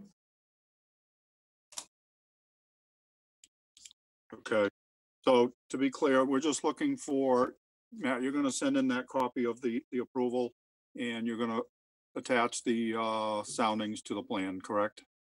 Correct. I'm just making sure that we're all on the same page. Matt, with that approval, I'm gonna want to see the plan to show the float sizes, because that goes directly to, It's the same exact plan that was submitted for the chapter 91. You'll see, that's what they did back in Perfect. the day. okay, perfect, thank you. Okay. So at the request of the applicant, we're asking for a continuance till 10/7. We have a motion and a second to that effect. So I'm going to ask for the vote. Betsy, Gladfelter, aye. Courtney, Bird, aye. Matthews, aye. Kevin, O'Brien, aye. Mark, Ernie, aye. Pat, Harris, aye. Peter, Walsh, aye. Stephen. Pat and I. Thank you. So it is unanimous. This hearing is continued until 10/7. Matt, thank you for your patience. Thank you. Have a good night. You as well. And, Night, Matt.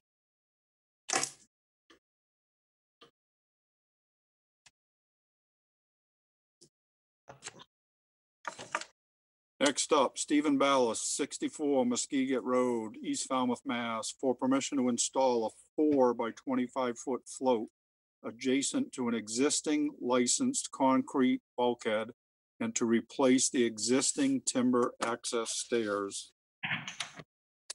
Ben, Yes, Mr. Chairman, promoting Mr. Borselli, Attorney Wall, and the applicant Steve Baelish, all up to panelists to answer any questions. Mike, I assume you're going to start? Mr. Chairman, actually, Mr. Wall is going to open this, and then I'm going to Okay. present the plan. Mr. Wall, whenever you're ready. Thank you, Mr. Chairman. For the record, Brian Wall, I represent the applicant, in this case, Stephen Bayless. I have a couple of brief comments regarding some background information, and I am going to keep it brief. And then I'll turn it over to Mr. Borselli to present the plan. Sure. This is going to be a little bit similar to what you heard a minute ago on the Dundulis matter, but slightly different. So Mr. Bayless owns property on this same man-made canal, which is demarcated by a concrete bulkhead. The canal and the bulkhead were constructed in the early, can you hear me okay? Yes. Thank you. The canal and the bulkhead were constructed in the early 1970s prior to the enactment of the Wetlands Protection Act and the Wetlands Protection Bylaw. Mr. Bayless is seeking permission tonight to install a 4-foot by 25-foot float in the waters of the canal in front of his property adjacent to the bulkhead. The commission, I think many of you were on the commission 2 years ago. You might recall that in April of 2018, Mr. Bayless and his neighbor, Mr. Kachadorian, who is the next agenda item tonight, appeared before the commission with an application for a common dock on their shared property line. The dock was proposed to extend from the bulkhead out into the waters of the canal. And Mr. Bayless was going to berth a boat on one side and Mr. Kachadorian on the other. The application that was presented brought out the neighbors, including Mr. Dundulis, Mr. and Mrs. Dundulis, who you just heard from on the south side. And on the north side, a gentleman named Mr. Penticus. And both of these neighbors opposed the common dock on grounds, several grounds, but primarily on the fact that the proposed dock would interfere with their access to their floats in front of their property. The commission heard a lot of evidence about this particular issue, and the commission correctly pointed out to the neighbors that these arguments were about private recreational interests and that they are not regulated by the wetlands bylaw. The bylaw does regulate recreational navigation, but that is the public's right to traverse public waters of the town. It does not regulate private property interests regarding abutting neighbors. And as a result, the commission voted to approve the common dock. Unfortunately, that was, as you can tell, not the end of the matter. In fact, it was really just the beginning. It resulted in significant amounts of litigation. The Dundulises appealed the commission's decision to grant the common dock under both the state act and the town's bylaw. And Dundulis and Penticus appealed the Board of Selectmen's decision granting the special permit that's necessary in the town of Falmouth. In addition, because the primary argument against the common dock had to do with these existing floats, Mr. Bayless and Mr. Cachadorian brought zoning enforcement actions against Mr. Dundulis and Penticus, which resulted in the Board of Appeals determining that the Dundulis floats and the Penticus floats lacked special permits and were illegal, and they were ordered to be removed until and unless they got other permits. As sometimes happens when there's lots of litigation between parties, a settlement agreement was able to be worked out between Bayless and Cachadorian and Mr. and Mrs. Dundulis, not Mr. Penticus. And the agreement provides, insofar as the hearing tonight is concerned, that Mr. Bayless, and you'll hear in a minute, Mr. Cachadorian will apply for permits for floats parallel to their bulkheads. And if they are granted those permits from the commission, and also we have to go to the Board of Selectmen after this, they will abandon the common dock, which was objected to by the neighbors. And as part of that settlement, Mr. and Mrs. Dundulis have agreed to support the applications by Mr. Bayless tonight and Mr. Cachadorian in a few minutes. So that's the background of why you're hearing from the Dundulises tonight and why you're hearing from Mr. Bayless and Mr. Cachadorian. And with that having been said, I'm available for any questions, but I turn it over now to Mr. Borselli to present the details of the project. Thank you. Mike? Thank you, Mr. Chairman. For the record, Mike Borselli, Falmouth Engineering, and I represent the applicant. With your permission, Mr. Chairman, I'd like to share my screen. Yes, sir.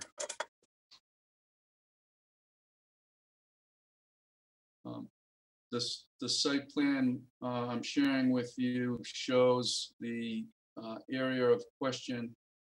Specifically, the property owned by Mr. Bayless is known as number 64 Muskeget, also 187. It's at the terminal end of the man-made canal, which is shown in this location.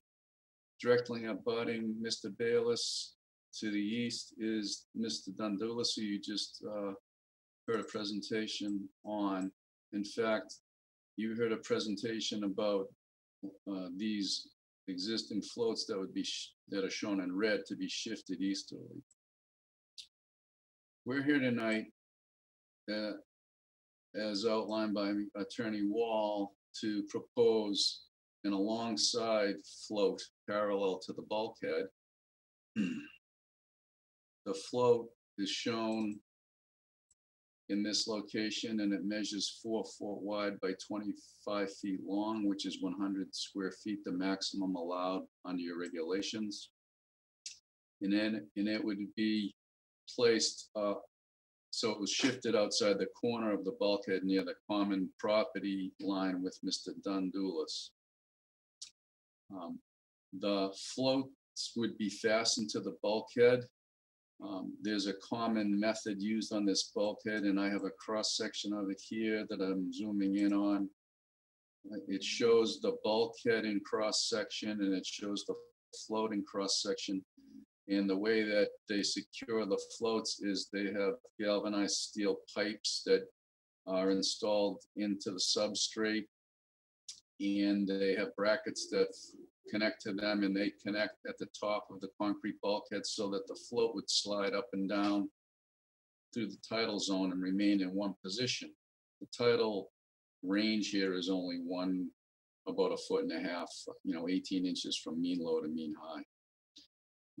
So we're using the same method as all of the floats in this man-made canal. Mr. Chairman, it wasn't mentioned, but I think it would be important to incorporate into the record the file from the previous decision that you issued. The reason I say that is because there were comments on this application that was a common doc at the time from the harbor master and the Department of Natural Resources with regard to both of those authorities having no issues, first with navigation from Greg Frazier, the harbor master, and also from Chuck Martinson with regard to shellfish. This area, although it may be considered land under the ocean and land containing shellfish for the purposes of describing wetland resources, this is not a viable shellfish resource area. It's a man-made canal, and I doubt if there's really any shellfish in it, to be honest. But if you recall, on the last project, you did not require a shellfish survey for that reason, and because of the comments from the shellfish warden. So we're proposing this float as a means to be cooperative with the neighbors, as opposed to the common float that was centered on the common property line between Mr. Cacciadorian and Mr. Bayless, and it projected out here. You approved that. It was a ramp fixed to the bulkhead down to a float. So this now is the proposal before you tonight. I think that pretty much sums it up. And I know that Mr. Attorney Wall had some other follow-up comments he wanted to make. And then we're both here to answer questions. Thank you. Mr. Wall, anything further? Just my only comment is that this is part of a big picture to solve some litigation, and we would hope that the commission would view this favorably. Okay, Brian, did you say that I'm not using the term in a legal sense, but the communication has been between all 4 homeowners?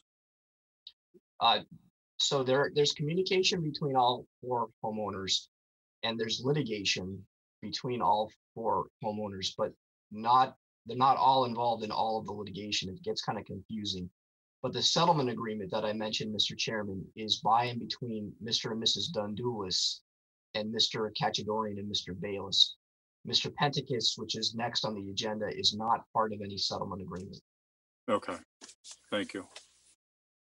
All right, Jen? Yes, Mr. Chairman, one quick question. I have no comments on the flow. My only comment is, Mike, did you get an updated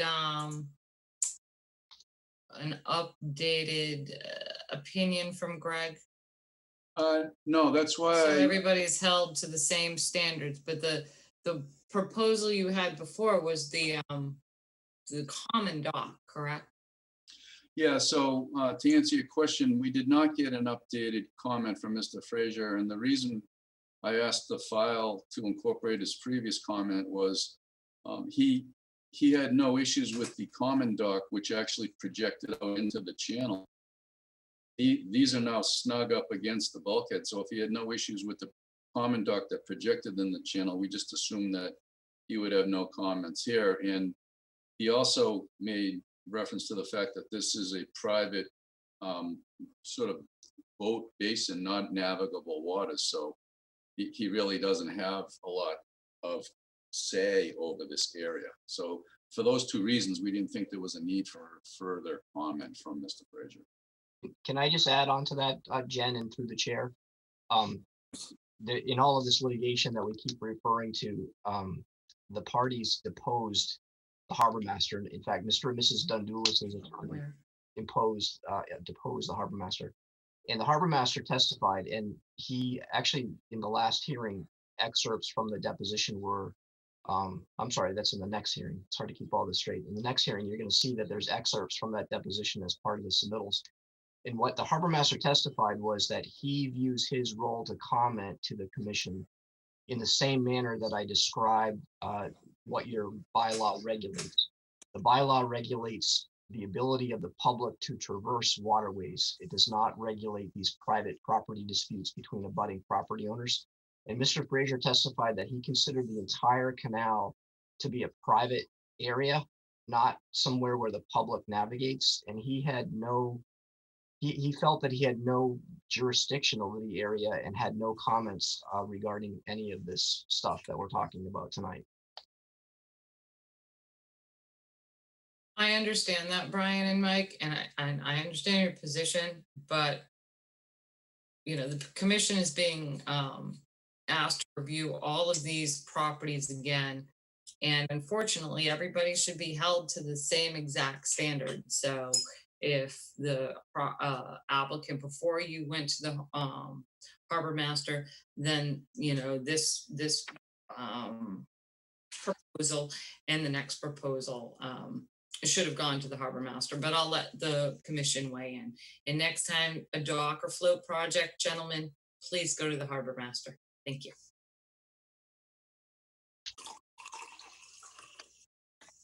All right. We don't need any more controversy in these hearings in this canal. All right, Kevin, I'm going to start with you.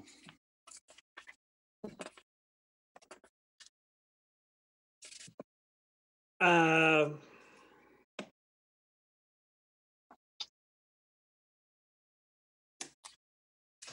Come on, need a be quick. second.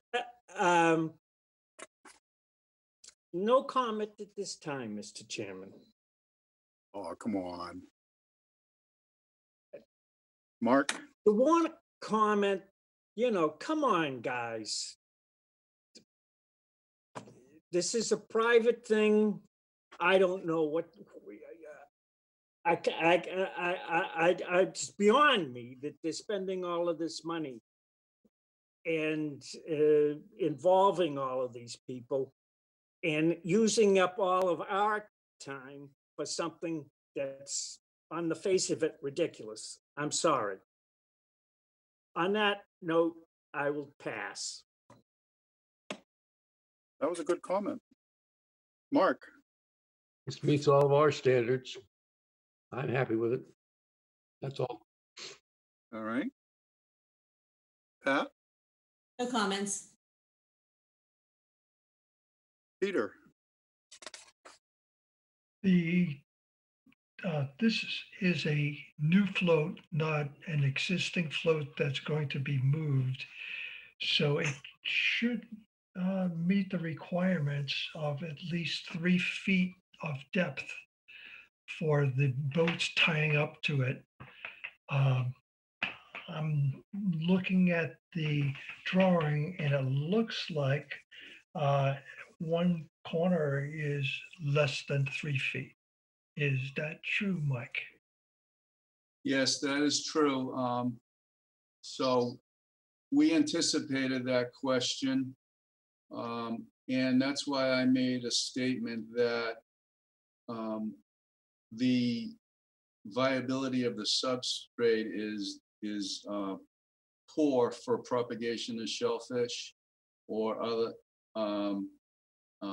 animals that would live in the substrate. And the provision within your regulations was to provide adequate separation from a substrate that may have viable shellfish habitat.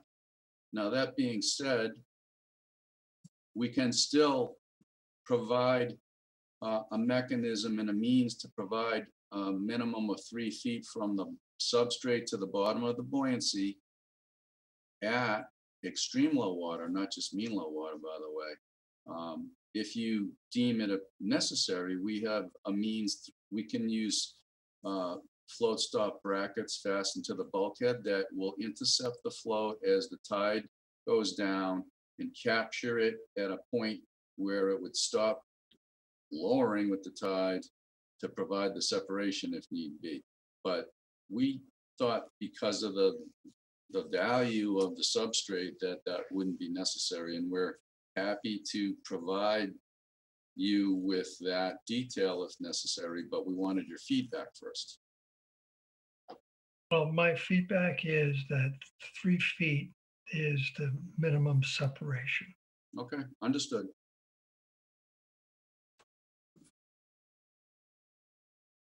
All right. I have a Steve? question. Oh, I have a question for Brian. This man-made land under the pond, is that privately owned or state-owned, or what's the land under the water? I could give you a law school example, I mean, essay on this one. I'll try to be short about it. So we believe that it's like a road that the property owners who live on the canal owned to the center point of the canal.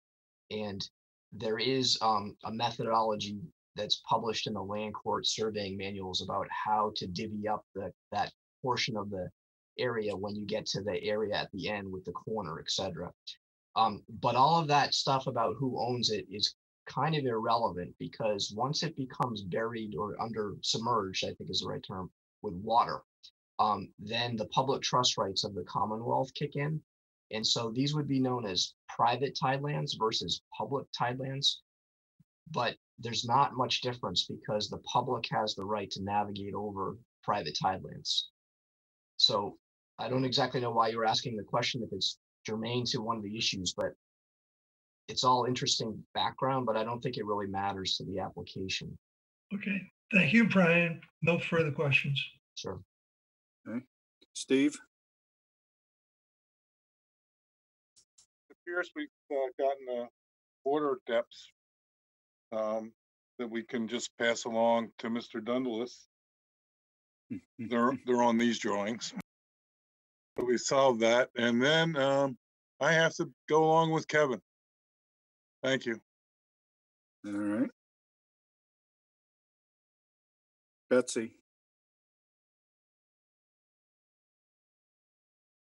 I have several comments. Actually, the first is, if you're applying for these as docks, are there mooring fields on any of these? And if we're going to require mooring fields, Jen, could you pass that on to Matt when he comes back? And the second is, Mike, what kind of evidence do you have that there are no shellfish there? The comments from the Department of Natural Resources, Chuck Martinson. Well, I'm sure commercial shell fishermen don't go there. And I don't know, it probably isn't that well flushed, but it may well be that there's shellfish there. And even if they're not commercially fished, they could be feeding, taking plankton out of the water, and most importantly, reproducing and putting larvae into the water that's part of the food chain. So I'm not that concerned with it. I mean, I don't think you necessarily have to do a shellfish survey, but I don't think you should make a comment that an area doesn't support shellfish unless you can back it up with some kind of evidence. I understand what you're saying, and I would not attempt to argue with you on that topic, Commissioner Gladfelter, but I was just going by information that was provided by the shellfish warden. So yeah, well, I'm sure Chuck wouldn't consider this an area where people would collect shellfish. Right. And I also had, again, following Peter, I also had the 2.9 feet question mark. Mm-hmm. That's all. Thanks, Jamie. If I could just follow up, I think I'm hearing you want us to provide some mechanism to provide the 3-foot separation. Mm-hmm. Thank you. Courtney? Two things. First of all, Peter is correct. I support the 3-foot separation, and I support it for the very reasons that Betsy suggested. There might be shellfish there. And so that's why we have that regulation. So that's number one. And number two, I'm glad to see that Kevin has joined the ranks of the curmudgeons And I agree with his premise. Sometimes people lose sight of or lose their perspective in their turf wars. And it's unfortunate because this is an area where people should be able to cooperate and there'd be no problem. I agree. I realize that the legal, legally we require a letter from the harbor master and the shellfish constable. However, they did provide one for one of these lots. And I can't see that there's a significant difference around the corner, so. I mean, I'm sure there is shellfish there, but to the degree it has to be regulated, I don't know. My 2 cents. Jen, are there any public comments? Yes, Mr. Chairman. Okay. From the applicant, Mr. Baelish, my existing unlicensed dock is in the same position presently and is slightly larger than proposed. Mr. Baelish, I'm not quite sure how that's helping your case. The existing dock we're gonna look at your proposal, and it doesn't matter if your existing unlicensed dock is there. It goes to the same question that I asked Mr. Costa at the last hearing. Provide me proof, and we'll go from there. But just because you have an existing unlicensed, unpermitted dock doesn't mean you're gonna be able to keep it. So, but I appreciate the question or the comment. You're welcome, sir. Is that it? That is it. Mike, All right. why don't we all come back on October 7th? All right, what do we need on this? We need Mike to provide us the float stops on the plan. Do we need a harbor master letter? I mean, I just think it's prudent, Mike, if you can get something quick from the harbor master, it shouldn't be difficult, just so all the applications are consistent and the commission is not basically caught up in legal wrangling with the abutters attorneys or anything like that. I'm sure you can appreciate that, Brian, that everybody should just be consistent, held to the same standard. So if you gentlemen would not mind doing that, that would be great. It should be very easy for Mr. Frazier to provide a letter for these two properties. Okay, Okay. And I want to see a mooring field. I got that in my notes. And I'm going to let Matt know he needs a mooring field as well. So at the request of the applicant, I make a motion to continue to October 7th. What an exciting meeting we have coming up. Work for you, Mike? Second that. Yes. Patton second. Yay, October 7th. All right, we have a motion and a second to continue this hearing until October 7th. And I believe we're clear on what we're looking for. So with that, I'm going to take the vote. Betsy, Gladfelter, aye. Courtney, Bird, aye. Matthews, aye. Kevin, O'Brien, aye. Mark, Rooney, aye. Pat, Harris, aye. Peter, Walsh, aye. Steve. Patton, aye. It is unanimous. This hearing is continued until October 7th. Thank you, Mr. Borsali. Thank you, Mr. Wall. Thank you. We're next too, just as a reminder. Oh, I won't take you out, don't worry.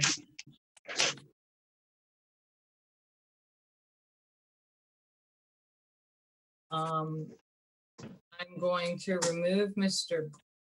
Baelish and then promote, is Mr. Cachadorian with us this evening? He is. He might be on separately or he might be with Mr. Bayless. Oh, he could be with Mr. Bayless. Okay, then I will leave Mr. Bayless on. Yeah. I did not see him in the attendee list, so I'm just going to, Mr. Bayless, if you could confirm that Mr. Cachadorian is with you? He just did. He just did. Can I announce this? Oh, okay, I'm sorry, I missed that. Okay, I apologize.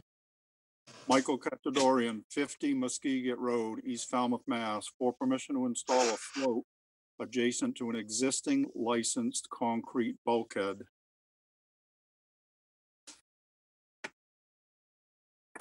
Jen? Who's gonna present? Mike? I will, Mr. Chairman, if that's okay. So again, for the record, Mr. Chairman, members of the commission, Brian Wall, I'm an attorney with an office in Sandwich, and I'm with Mr. Borselli from Falmouth Engineering. And tonight we are representing Mr. Cachadorian, the owner of property at 50 Muskeget Road. I know the commission just heard what I said in the last hearing, but I also said that we do not have any agreements with Mr. Penticus. So for purposes of making the record complete, I would indulge the commission and I'll be brief, but I want to say what I said before for purposes of the record. So by way of background, Mr. Cachadorian's property is located on a man-made canal, which is demarcated by a concrete bulkhead. The canal and the bulkhead were constructed in the 1970s before the enactment of the Wetlands Protection Act and the Wetlands Protection Bylaw. Mr. Cachadorian is seeking permission to install a 4-foot by 25-foot float in the canal in front of his property, centered on the bulkhead. The commission will recall that back in April of 2018, Mr. Cachadorian and his neighbor, Mr. Bayless, appeared before the commission with an application for a common dock on their shared property line. The neighbors, including Mr. Dundulis and Mr. Penticus, opposed the project on grounds that the proposed dock would interfere with their access to what they called existing floats. The commission rejected these arguments as beyond the purview of their regulations, and the commission approved the common dock. But thereafter, there was significant litigation. Mr. Dundulis appealed the commission's decision approving the dock. Mr. Penticus did not, but when we went to the Board of Selectmen and obtained a special permit for the dock, Mr. Penticus, along with Mr. and Mrs. Dundulis, appealed that to the Superior Court. While those were pending, Mr. Bayless and Mr. Cachadorian questioned the premise of the argument that their dock would interfere with what were called existing floats. They did some research and they found out that the floats were not approved. They brought in zoning enforcement actions. The Zoning Board of Appeals determined the floats to be lacking required special permits, that they were illegal, and they were ordered to be removed. As I said, Mr. Bayless and Cachadorian reached a settlement agreement with Mr. Dundulis, but there's no agreement with Mr. Penticus. There was a letter submitted this afternoon on behalf of Mr. Penticus, and I would like to say a few comments about that, but I think it would make the most sense if you could hear the project presented by Mr. Borselli at this point. And then when Mr. Borselli finishes, if I could have the floor back for a few minutes just to talk about some of the objections that have been asserted in that letter. Okay. Thank you, Mr. Chairman, members of the commission. For the record, Mike Borselli, Falmouth Engineering. I represent the applicant and I'd like to share my screen with your permission, Mr. Chairman. Sure. So the site plan before you shows the same man-made canal.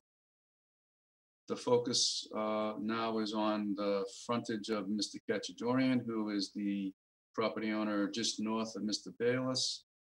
And he's proposing a similar float in a similar configuration with a similar typical cross-section as shown here. Some of the things that I think I should do to revise the plan are to add a mooring field. And I think that you might want us to consider float stops on this one. And I think it would be wise for me to get a harbor master's letter as well. And I'm happy to answer any other questions. Thank you. Mr. Wall?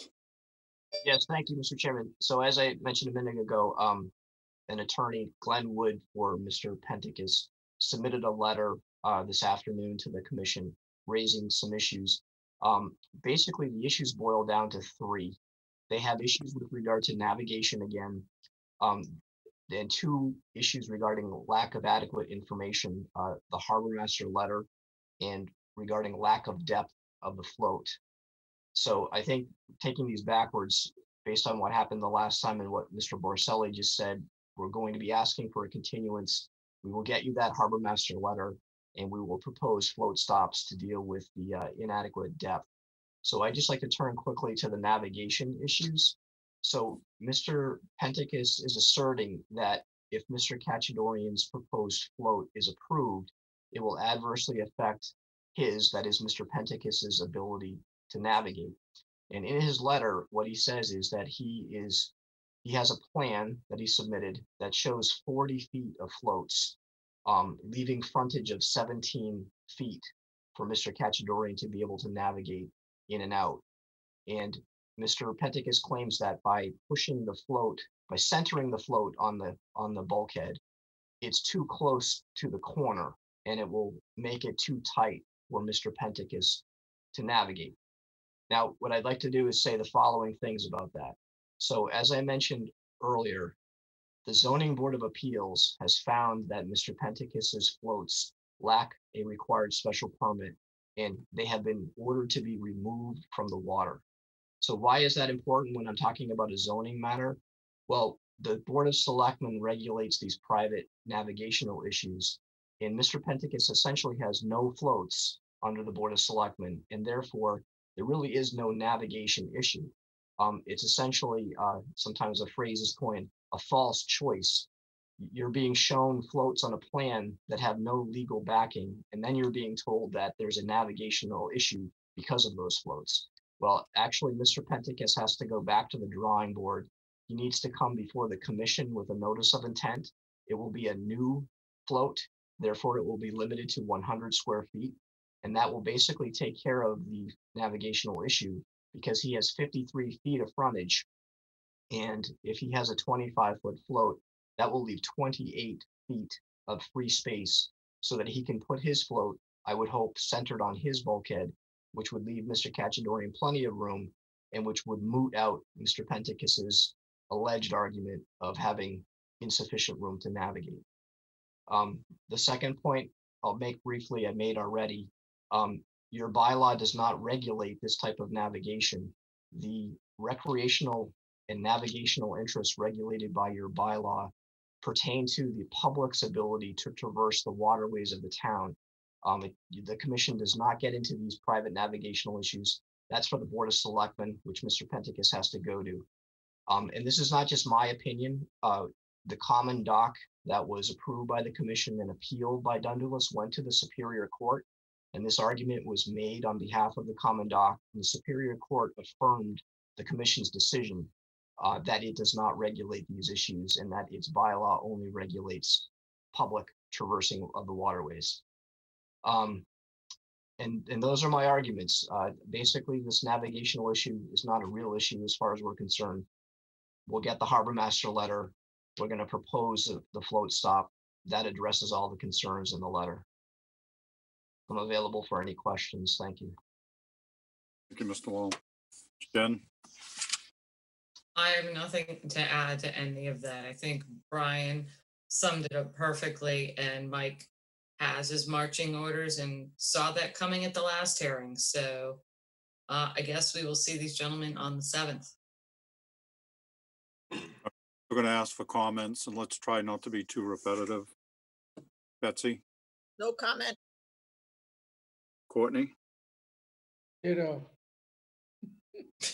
Kevin, No comment. really? Mark, No comments. Pat, No comments, just a request. Attorney Wall, would you provide us a copy of that Superior Court decision affirming the commission's position with regard to private navigation? Yes, I will. Yes, we all want to read it. Yes, I'll be happy to provide that. Thank you. No further comments. Peter, No questions or comments. Steve, All set, Mr. Chairman. thank you. Jen, public questions, comments? Only the letter that we received late this afternoon from Rubin and Rudman, the attorneys for Mr. Penticus. And I don't see any public chat at this time. Okay, Project. okay. Shall I make a motion? Bear with me. Did Mr. Cacciatore want to add anything?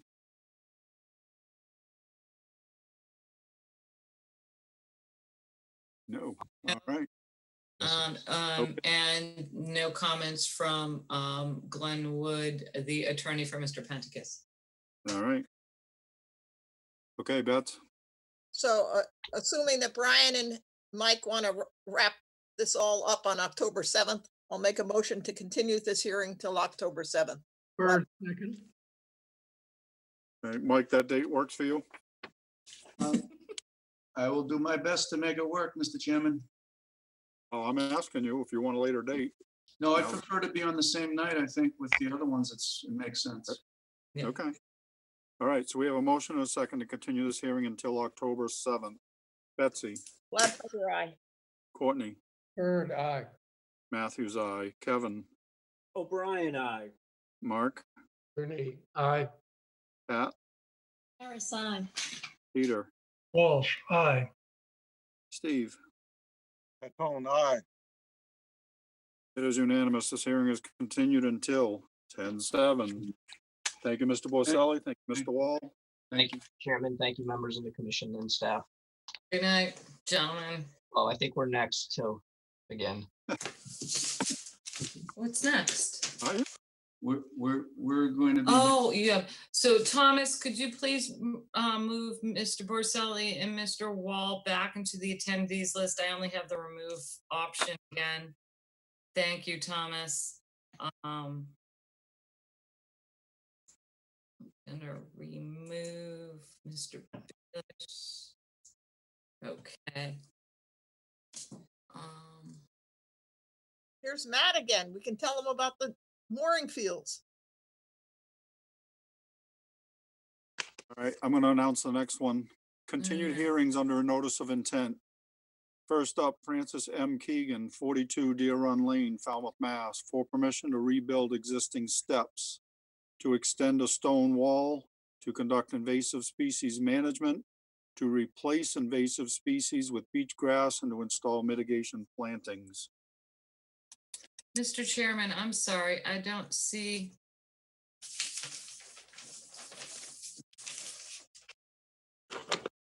I do not see BSS Design. But don't you see? I don't see Tom or Jeff back in. Hang on. They're not in the attendees list. So. Can we table this and you call them? That's what I'm asking. Can we table this one and I will give Tom a call? Okay. So I need a mo- I make a motion to table this. Bird, second. Okay, Betsy, Gladfelder, aye. Courtney, Bird, aye. Matthews, aye. Kevin, O'Brien, aye. Mark, Rooney, aye. Pat, Harris, aye. Peter. Peter,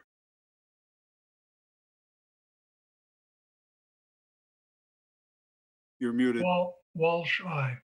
Thank you. Steve, Patton, aye. okay. This is tabled. Next up, Gregory C. Marcotte and the White Sands Association Trust, 59 Davis Neck Road and end of Davis Neck Road, East Falmouth, Mass, for permission to maintain and repair approximately 139 linear feet of stone riprap, to remove the existing granite stairs and landing, and to construct a set of timber stairs. Jen's on the phone, so. I'm getting an answering machine, Mr. Chairman. I have to try a different way. I have promoted Mike McGrath up as a panelist to present the project. Mr. McGrath, are you with us?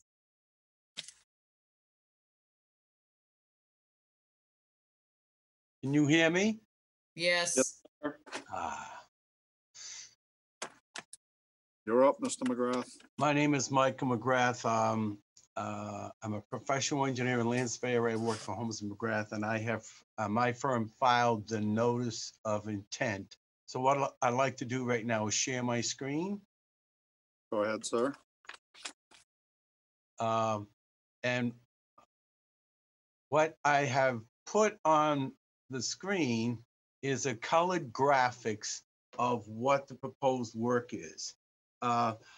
The notice of intent describes activities on Lot 3 and activities on the end of on the end of Davis Neck Road, which is a public road. The reason we continue this is that even though there was an easement, it was decided that we had to get a signature from the town of Falmouth. The town of Falmouth has signed a copy of the notice of intent. So what the resource area here is that there is land under the ocean, land subject to tidal action. There's probably land containing shellfish. There's a existing stone riprap that could be called an artificial man-made coastal bank. There's a coastal beach. There's also floodplains. This is in a velocity zone, and the velocity zone basically goes across the project so that all of the construction except the access is within a velocity zone. So this lot 3 is about 6,200 square feet, and it has an old order 2010 that authorized the reconstruction of the riprap over lot 3. There was an order of condition authorizing the annual placement of sand on the beach and over the end of Davis Neck Road. So, and as I said, there's a perpetual easement by the town of Falmouth to the White Sands Association Trust for the to construct the seawall and perform beach nourishment at the end of the road layout. So the first thing is that this portion of the project that's on lot 3, we only propose to chink the riprap, except at the border with the town layout. So chinking means that we drive wedge-shaped stones that are at least the size of your fist and bigger in the voids. They have to be driven in. If they're placed, they will just come out. At the end of the town layout, the riprap is in very sad shape. In fact, of its portions have collapsed. So what we're proposing to do is construct brand new or reconstruct the riprap here. When we reconstruct the riprap, we have to be very yes, we have to be aware that we have to basically build a return underground. And what the return is, we actually turn and construct the riprap at 90 degrees backwards. It drops down from top of the riprap down to, so it's like a pyramid, and it's buried. So in order to do this work, we have to basically, we have to construct the construction access over the end of Davis Neck Road. So we show on the plan that there is a basically a limit of work that I've shown in orange.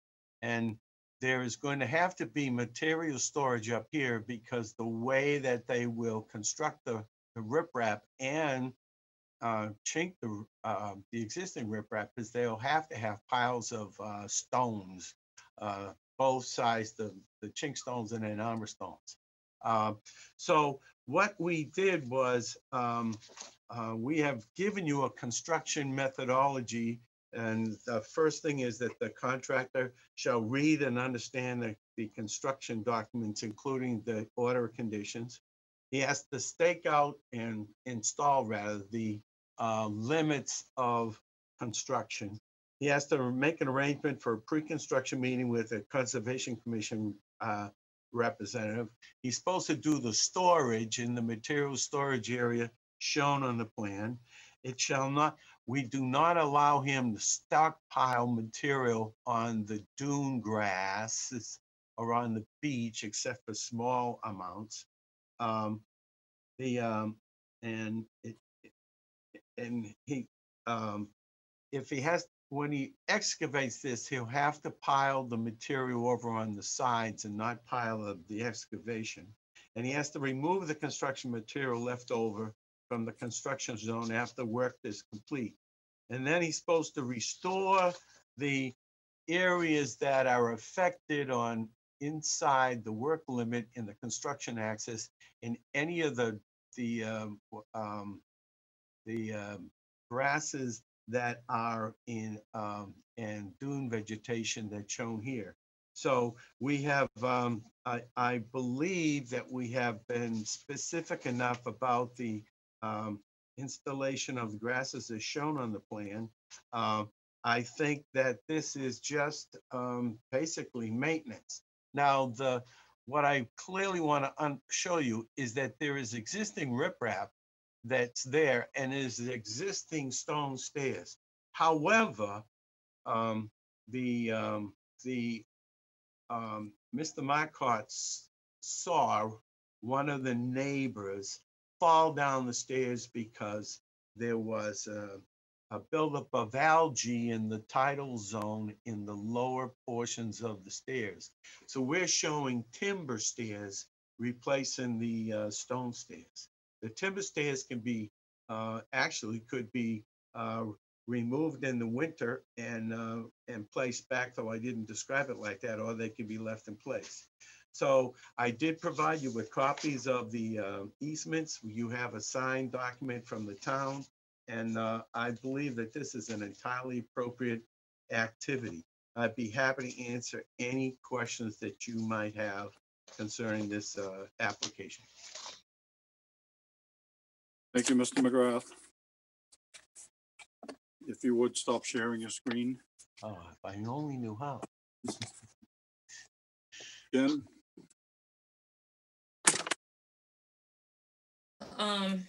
Yes, Mr. Chairman. Kevin, do you have a listed staff report for this one in front of you? I do not, but I can have it in a second. No, I don't have any questions at this time, Mr. Chairman. Okay, Kevin, we'll come back to you for that. You got it?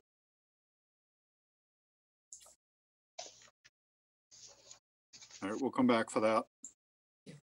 Steve? No, Mr. Chairman, I don't have any questions. Thank you. Okay. Peter? No questions. Pat? It would seem if they're substituting the stone steps with a wooden step, and if it's going to be removed, should be something in the order that addresses how it's to be removed and where it's to be stored.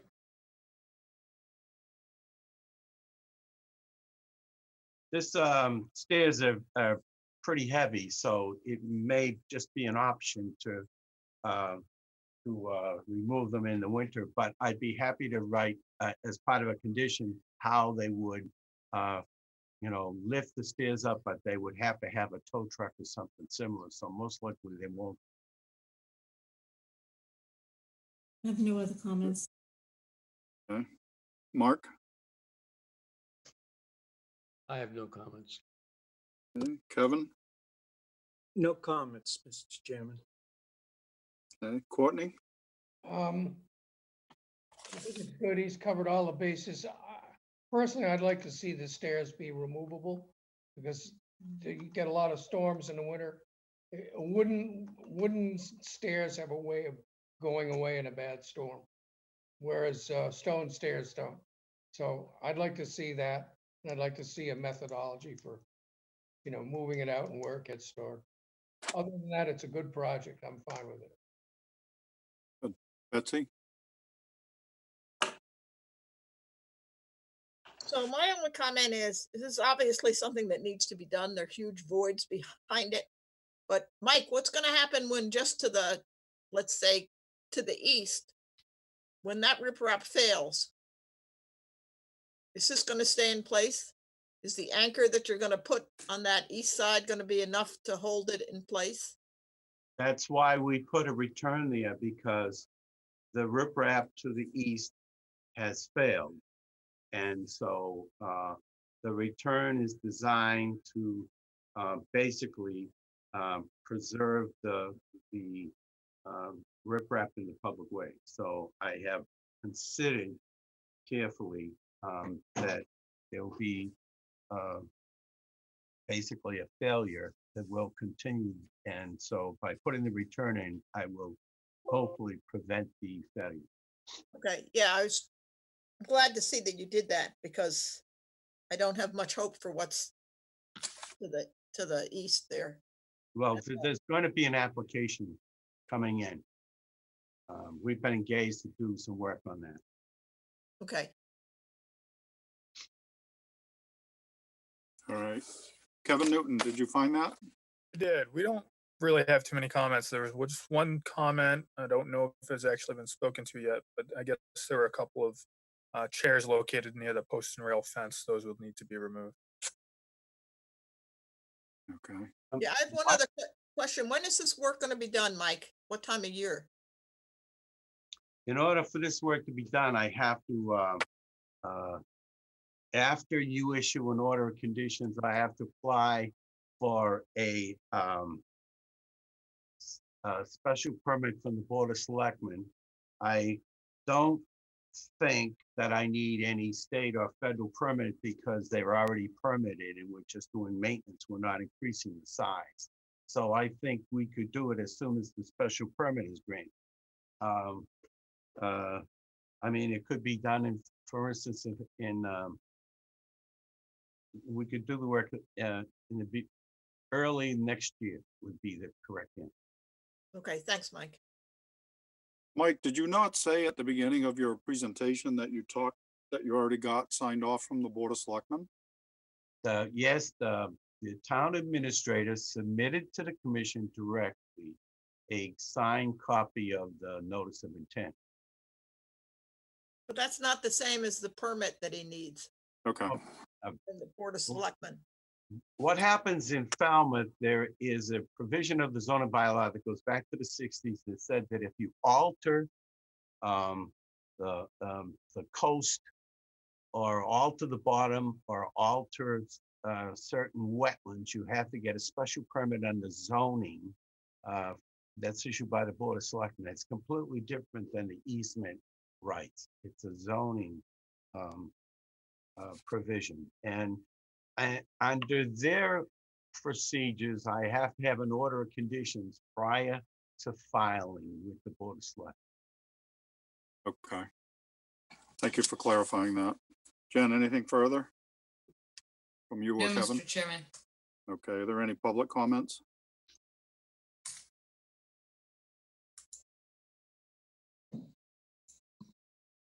No, Mr. Chairman. Thank you. I'll make a motion to close this hearing and take it under advisement. Bird second. Okay, we have a motion and a second to close this hearing. Betsy, Gladfelter, aye. Courtney, Bird, aye. Matthews, aye. Kevin, O'Brien, aye. Mark, Ernie, aye. Pat, Harris, aye. Peter, Walsh, aye. Steve. Aye. It is unanimous. This hearing is closed. Thank you, Mr. McGrath. Thank you very much. Good night. Night, Mike. Night, Mike. Night. All right, are we, do we have anybody for 42 Deer Run? I'm working on that. I'm communicating with Mr. Bunker right now, so we're still gonna table him. And we're gonna move on to the next item, if you don't mind, Mr. Chairman. I don't mind at all.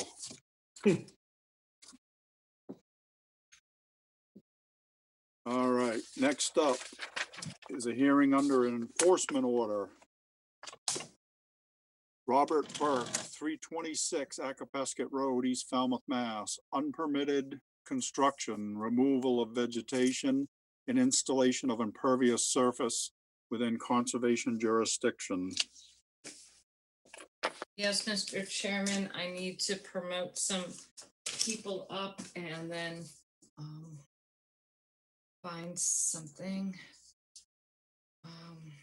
Okay, first I'm going to promote Brian Wall and Mike Borselli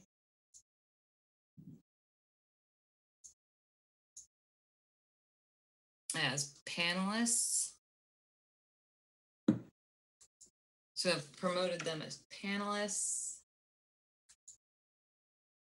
And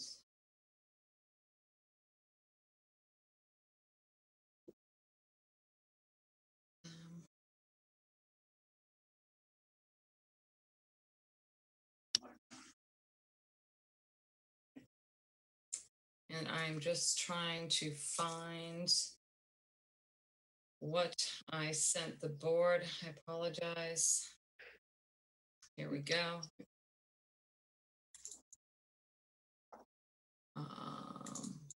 This is what I want, I believe. So I'm able to share the screen. 1 second, Mr. Chairman. Okay, I'm all set. So this is an enforcement hearing for 326 Acapasket Ave. We were alerted, excuse me, to some possible violations by another department. I apologize. 1 second, Mr. Chairman. I apologize, Brian and Mr. Burke and Mike. I'm just trying to get Tom Bunker back up and running.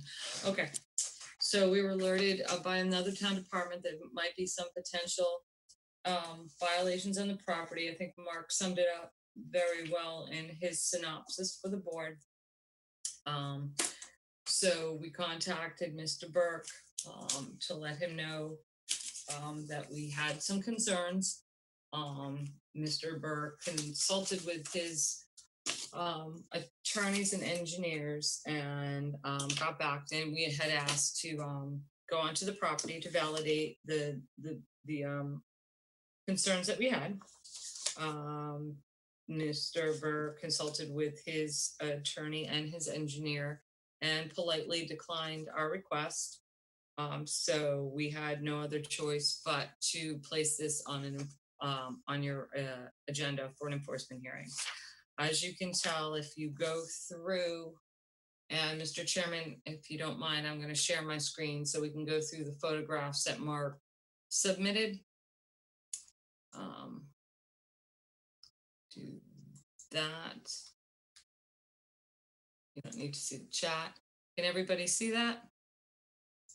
Yep. Okay, thank you. So this was in 2019. This is the main house at 326 Acapasket. This is Green Pond right here. As you can tell, this was the house in 2019. We have some trees.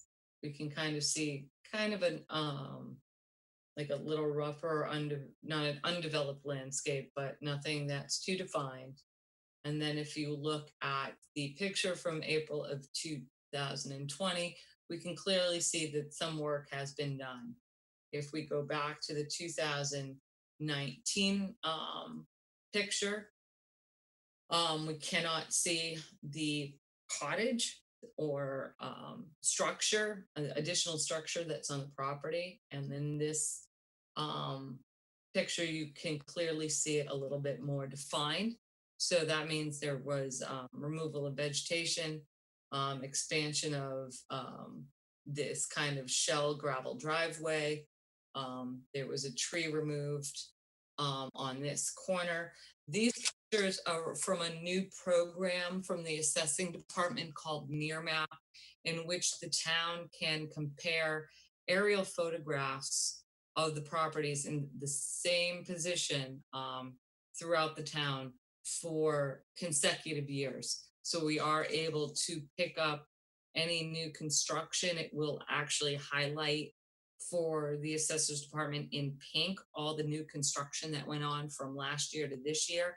And it just gives us another aerial photography tool in addition to our own GIS and our own GIS aerial photos, as well as Google Earth. It just gives us another tool to use to look at properties. So we were alerted through that. This is just a side by side of the two properties. Again, Green Pond, the structure clearly in the commission's jurisdiction. And if you see this little arrow right here, we can tell that a fairly substantial tree was removed. The next pictures that what we had to work with for this hearing. I would just like the board to know I have had a conversation with Mr. Burke yesterday, and he has agreed to allow us on the property so that we can kind of work through the issues in a friendly manner. So I'm hoping that invitation still stands. Again, house in 2017 photographs. I don't know how to rotate these. Kevin Newton?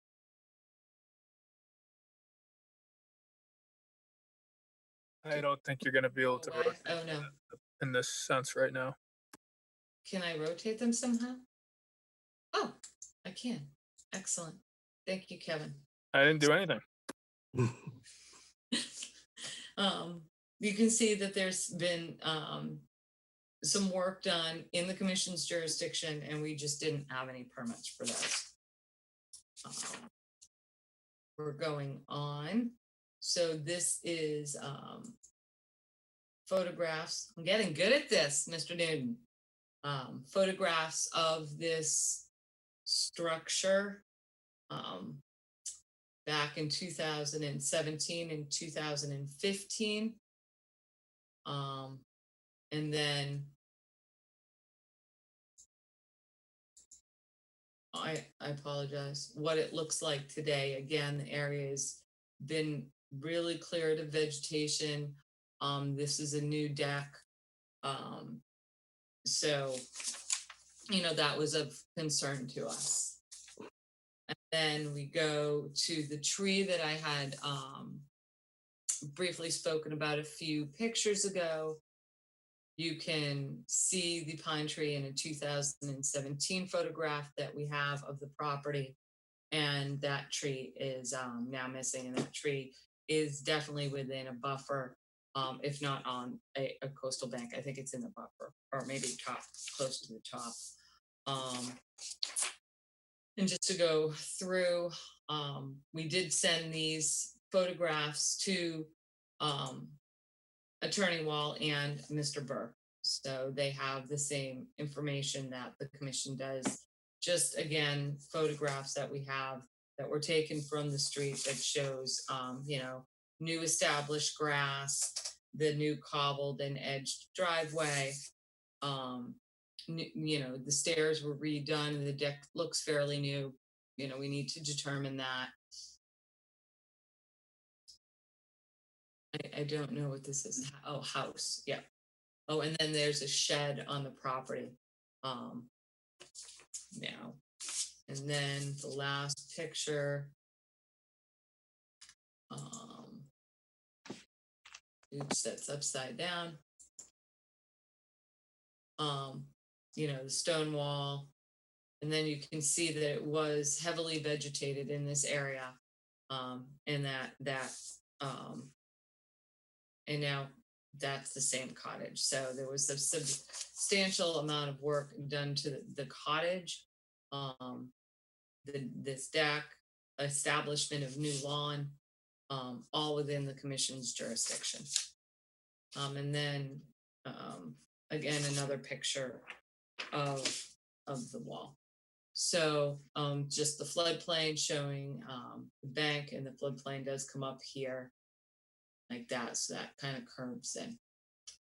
And then again, Mark did some little measurements of these areas. So the applicant, I'm going to stop sharing my screen now, Mr. Chairman. Okay.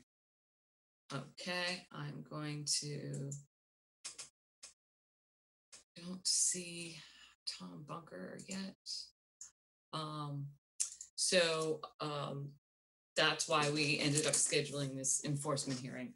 My goal for this hearing, the staff's goal when we handle any enforcement is just to replace and repair the interests of the resource areas and the resource area values. We never try to be punitive. We always just try to replace those interests that were lost due to the work. So again, my hope is that we'll be able to meet with Mr. Burke and his representatives, the staff can, on the property, so we can determine exactly what needs to be done to kind of remedy some of the issues out there. And that's all the staff has. We can take any questions or comments from the applicant and then decide if we're going to continue the hearing for that site visit or if the board just needs to close it tonight. Is the site visit scheduled? Not yet. Okay. Yeah, we wanted to, I just spoke to Mr. Burke yesterday and explained our position, explained we'd like to have that site visit. So we'd like to hear from, I think the applicant the property owner would like to just address the commission, and we'll see, would like to schedule that or can at least, again, my goal is to continue this hearing to a date certain with the understanding that the parties can get together prior to that time to kind of start working through these issues. Okay. Does Mr. Wall or Mr. Porcelli want to add anything? Yes, Mr. Chairman, for the record, Brian Wall, I represent Mr. Burke, who's here tonight, and also with me is Mr. Borselli. We largely agree with what Jen said. I just wanted to say that this all started with a letter that Mr. Kasperzik sent to Mr. Burke. That sounded pretty scary. It talked about aerial photos showing work that had been done that was not permitted. And there was an accompanying request to make entry into the property. So when I was retained by Mr. Burke, I just wanted to go about this in a very measured and deliberate way. So I did advise him to respectfully decline the request to make entry until we could find out, more of the facts. And I sent a letter right away to Mr. Kasperzik asking for copies of the evidence and some more specificity as to what was being alleged. And the staff did cooperate. Last Friday, they sent us the report, which I think you probably have Jennifer referred to, and she sent us the drafts as well. And once we got that, Mr. Borselli and I met with Mr. Burke and we went over it. And as Jen has correctly said, we want to work with the commission. We are going to grant a site visit, and myself and Mr. Borselli and Mr. Burke will be happy to meet Jen out on the site. But before I turn it over to select the date, Mr. Burke is here, and he's an esteemed resident of the community. He would like to talk to the commission directly so that the commission has the right idea that this was not some sort of intentional violation. It was more of an inadvertent mistake. And Mr. Borselli is here to answer any questions. So having said that, Mr. Burke, if you would, through the chair, why don't you tell them what's on your mind? Thank you. Mr. Chairman, may I, for the record, I'm Robert Burke. May I speak for a few minutes? Yes, sir. Thank you. First off, I'd like to apologize to the board for any activity that was done on the property that may have required permission from the board. This is the first house I've ever owned on the water and was unaware that some items should have been addressed prior to doing the work. The property was purchased in July 2019 and was distressed and neglected in many ways. Several loads of accumulated debris were removed. In addition, several truckloads of fallen leaves were cleaned up and removed. I think if you asked any of the abutting neighbors, they would concur that there has been a great improvement in the property since my purchase. Regarding some of the photos that were presented, the cottage did not expand in any way. The cottage had a covered porch, and that section had a large tree limb that had fallen on it. The dead limb was removed along with the section of covered porch. I extended the existing roof line to be symmetrical with the rest of the cottage. The footprint of the cottage was unchanged. And this can be confirmed by the assessors records of the square footage of that cottage. Regarding the house entrance, there was a rotting deck there and the stairs were replaced with bluestone. The footprint was not expanded as there was a brick walkway that was removed that extended out much further than the current bluestone. And this can be evidenced in the photo that was presented, dated 7/9/17. I agree regarding the wall was reconstructed in the same location. The integrity of the wall was compromised and leaning over, creating a safety issue. So I straightened and covered the wall with stone facade. Due to the various elevations on the property, the wall near the road was expanded to retain dirt and prevent erosion encroaching on the cottage. The deck, as I said in the cottage, is the former covered porch. There is vegetation existing in a large area that was not shown in the photos. The vegetation that was covering the cottage was invasive. I thought they were more like weeds. They were removed by hand with no pesticide or germicide used in any way. Regarding the shed that was mentioned, that shed was on the property when I bought it in 2019. And if you looked at the picture, and I'm just going to hold it up again, you can clearly see that there is a shed on this that was dated way before I bought the property. So that was not a shed I put on the property. I did paint the shed and cleaned it up, but I did not add that shed to the property. That was an existing shed. Regarding the driveway, the former driveway was a combination of dirt, gravel, stones, and grass. Much of the area was covered in leaves that had not been raked for several years. I think it is difficult to define the pre-existing driveway due to the amount of leaves and debris that was present. I did cover with new seashells and added some cobbles to the edge of the driveway. Regarding any other vegetation, there was a tree that was removed on the water side of the house. This was a threat and potential safety hazard. In order to receive my homeowner's coverage, I was informed by my insurance company that it was necessary to remove that tree. Shrubs remained near the house, and extra hydrangeas, beach grass, and roses were planted. And finally, I would like to finish by sharing some pictures of the rear of the house facing the water. I'm actually going to ask Mike to pull up a screen. There was no clearing of trees impairing the water view, as can be seen in these photos. I showed respect and appreciation of Mother Nature. And hopefully you can see these pictures on your screen now. Yes. This is the rear view of the water from my house. Mike has a couple others I believe he can share. That's the other one. Okay, thank you, Mike.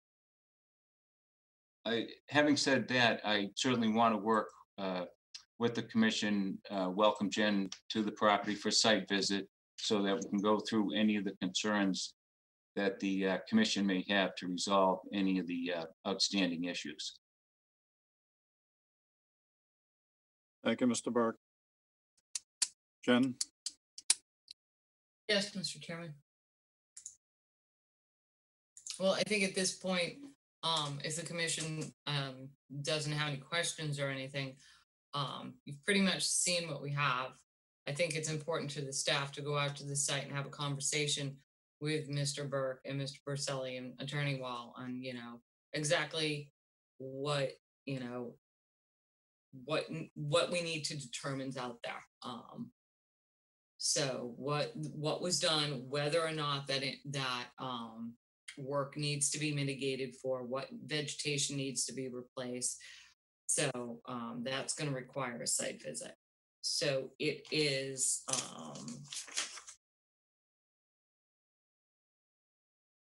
Mr. Burke, was there a building permit pulled for that work? For the cottage, there was. I am working with the building department on a permit for the other work that was done on the house. Okay. Was there a building permit, Mr. Burke, or electrical permit called? On what, On the cottage and the house? there was a roofing, window and siding permit for the cottage and electrical permit. Okay. Mr. Chairman, if I may, I think we're all in agreement that the site visit is appropriate and we are inviting that to happen. Could I request a continuance for 3 weeks? And then what we can do is offline, Mr. Berselli and I can contact Ms. Lincoln and come up with a date that's agreeable to all, and then as soon as possible, hopefully, next week for that site visit. Yes. Jen, I what do think we we're gonna have?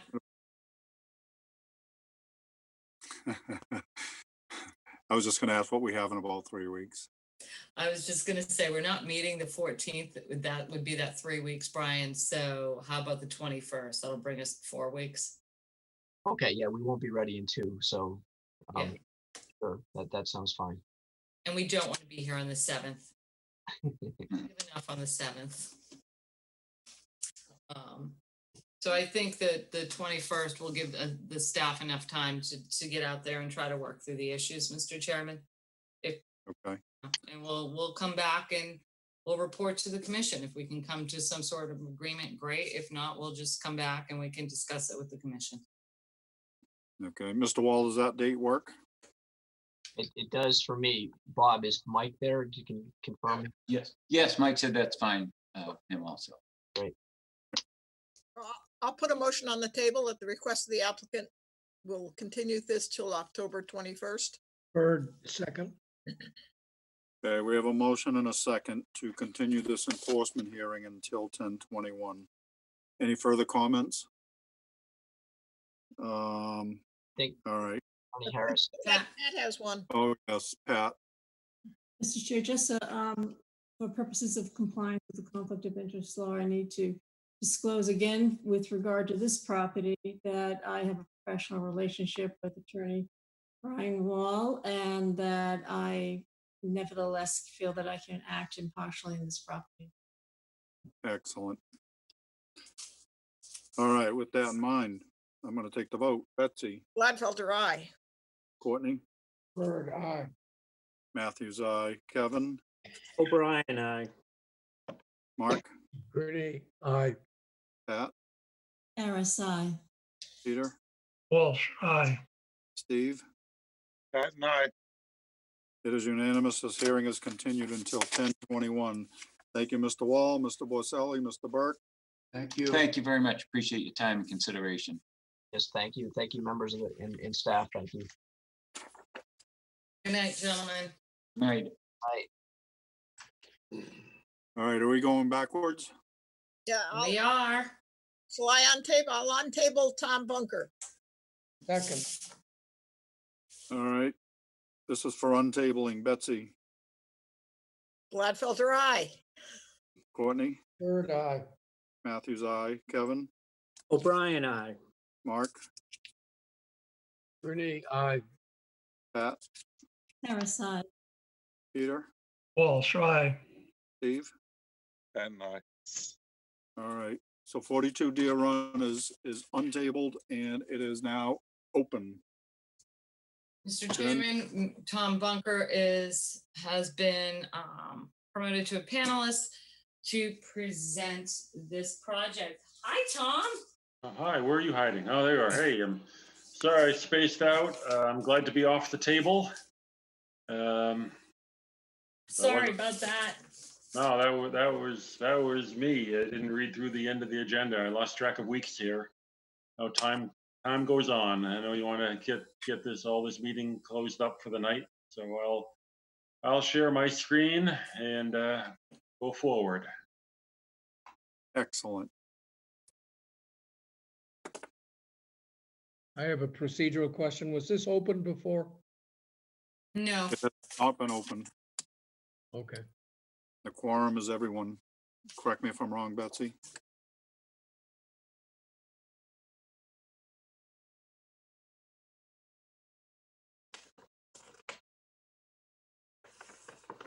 If you're all set, Bear with me 1 second. okay, the quorum, Betsy? yep. Jamie, Question? everybody is potentially on the quorum. Okay. Thank you. Okay. You set now, Jamie? Yes. Okay, yeah, thank you for the record. My name is Tom Bunker with BSS Design. And we prepared this plan, did the surveying and the drafting along with Proposa Landscaping, who helped with the, dealing with the owner and all. So Proposa is the one who'll be doing this work. If you've been out there, well, I'll start off, similar to the other project I was on earlier, we have, we're adjacent to land under a water body, which is a 75-foot setback. Let me go to another one here. This is the final plan which I sent in here. The land 75 feet to land under the ocean. I'm sorry I didn't get color this up.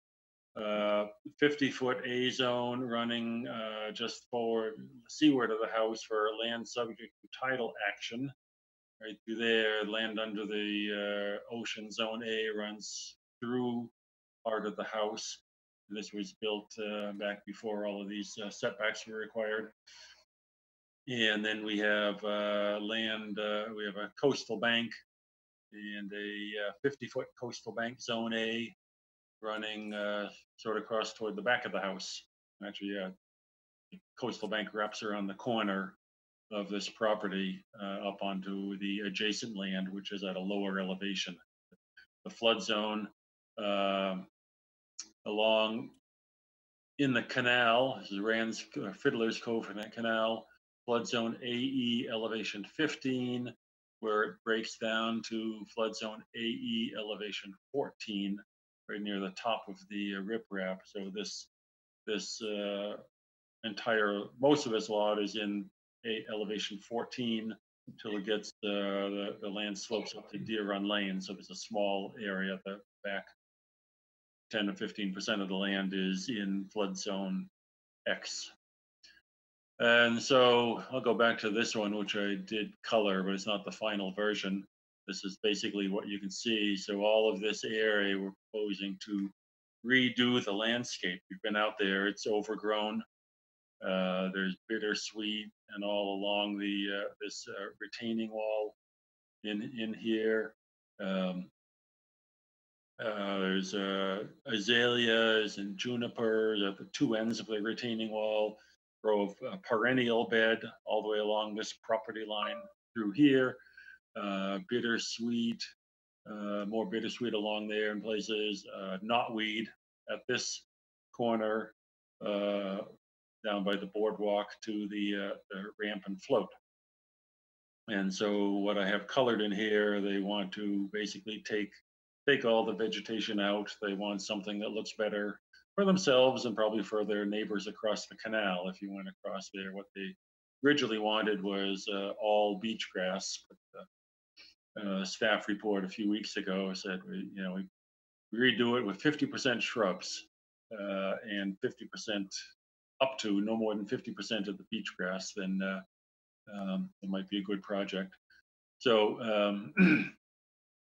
the only actual construction part of this project are these stairs right down here. Right now, people walk down a slope. So this stair will continue little bit of a retaining wall or this a wall to match the wall that's there now going down here with some stone steps in this location. That is, I think, 62 square feet of 21 square feet of increase in impervious surface and 63 square feet of shrubs that we planted as mitigation, which is up in this area here, right near it, and going further landward and planting in a stone area, which is some of that like pea stone on the ground. So that'll be revegetated where there is none now. I said the non-native shrubs and all will be pulled out. There's an area of beach plum and a little cove of pine and oak in this area, which will stay. Otherwise, other invasive plants such as the knotweed and bittersweet will be taken out. This area that has the circles is for shrubs. We have over here Virginia rose, Clethra alnifolia, and beach plums. 1,785 square feet of native shrubs in these areas, and then the intervening, the area in between these drifts of shrubs will be planted with the American beach grass, the so-called Ammophila breviolata. Love how that rolls off the tongue. And I have a lot of notes here. So a minimum of 50% shall be planted with native shrubs. Within the limit of work, remove all vegetation, and including non-native plants, knotweed, bittersweet. Clean and reestablish the stone edge just inland from the riprap, and clean off the soil, and if necessary, make it more sandy for the beach grass to be planted in the locations. Notes there, and also says that if they find soil types which may call for the layout of the plants to be changed, they could do that so long as at least 50% of the land is planted with shrubs and no more than 50% is planted with the beach grass. So that is the project in a nutshell, and I'll take any of your questions. Excellent. Thank you, Tom. Will I stop the share? Yes, please. Jen and/or Kevin?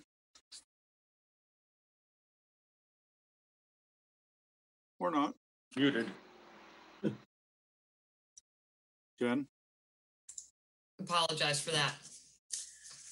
I never mute myself. So as Tom said, the original plan was all beach grass, and the staff simply just couldn't support that. There was substantial shrubs on the property, so we really wanted to see that wildlife habitat value replaced. So we met on site with Tom, as he said, and kind of, worked through the staff's concerns. And we thought that this was kind of a good, there's a lot of invasives there. We wanted to see that replaced with shrubs, and staff didn't have any concerns with interspersing that with some beach grass. So we, asked them to kind of do a blend, like a 50-50 blend, hoping that the commission would kind of support that.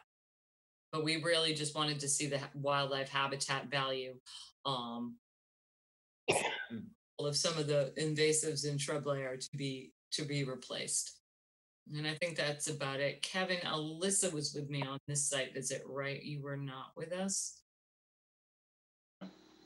Kevin Newton? Correct. Yeah, Correct. okay. Yep. Do you have any concerns or questions, Kevin? No, just emphasis on the, staying consistent with not allowing like monoculture beach grass in this type Correct. of situation. Yep, correct. That is it, Mr. Chairman. All right. Betsy? I have no questions, thanks. It's a good compromise. If you look across that canal, there are 4 houses in a row, ranging from barely nothing to a very well vegetated, woody shrub.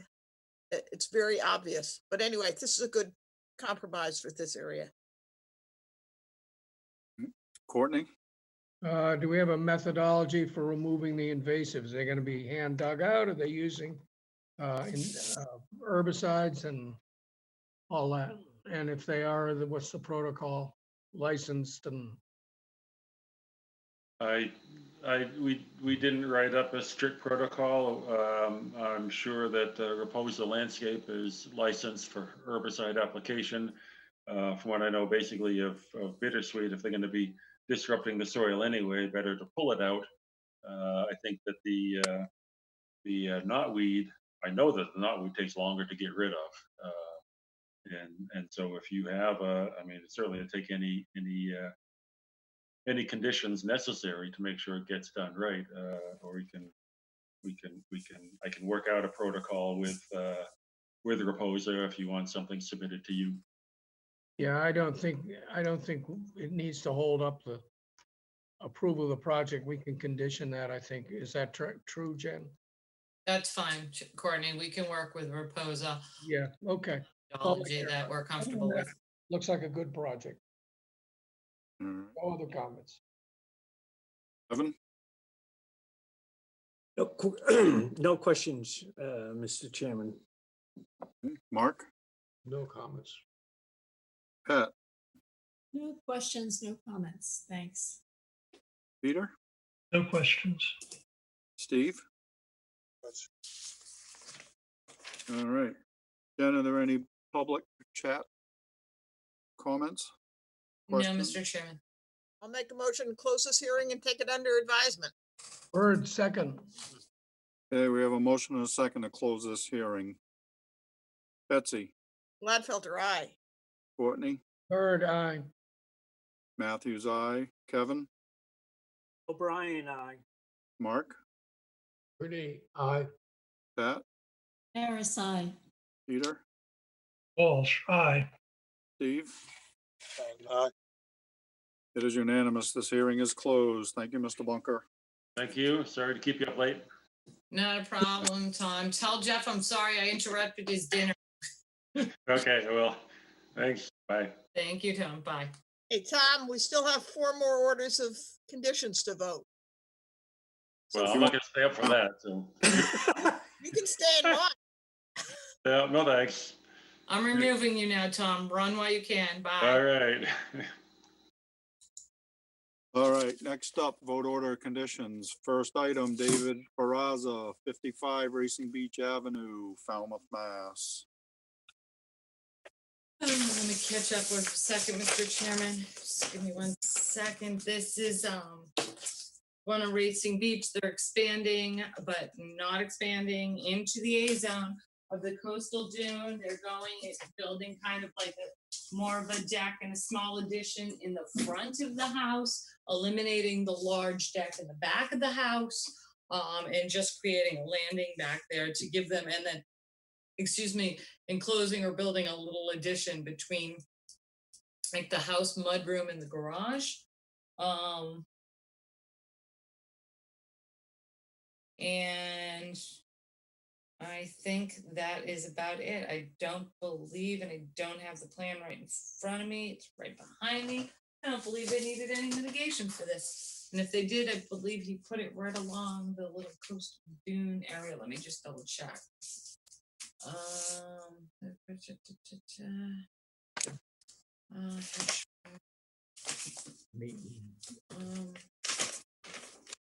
Got another meat one too. No mitigation was required. So, Jamie, Yes. there is a quorum. And Yes. since Peter wasn't put up, Peter doesn't get to vote on this one. I beg to differ. I have Mark and Peter down as the appointed alternates that night. No, I discussed this with Jen. It's whoever gets pointed up the night of the hearing. Right, which was Mark and Peter. No, the night when we vote. Well, Okay. you just, I think, before we start this, I think we can have a discussion because there's 2 schools of thought, okay? We're you guys are a very committed board, so there is going to be some overlap. Sometimes alternates are voted up for a particular night for a hearing. Everybody's a potential quorum, so we need to determine who, like the night that we vote, who we want to, who votes on the orders of conditions. so in this case, it's Mark and Pat then. Correct. No, here's what the problem is. If you have 3 hearings or 4 hearings, different people are voted up and down. So you have to make a decision the night of the hearing, who's the person on the quorum. And let's say, and just to expand this, let's say you promote Pat, you have promoted Mark and Pat up tonight. And Yep.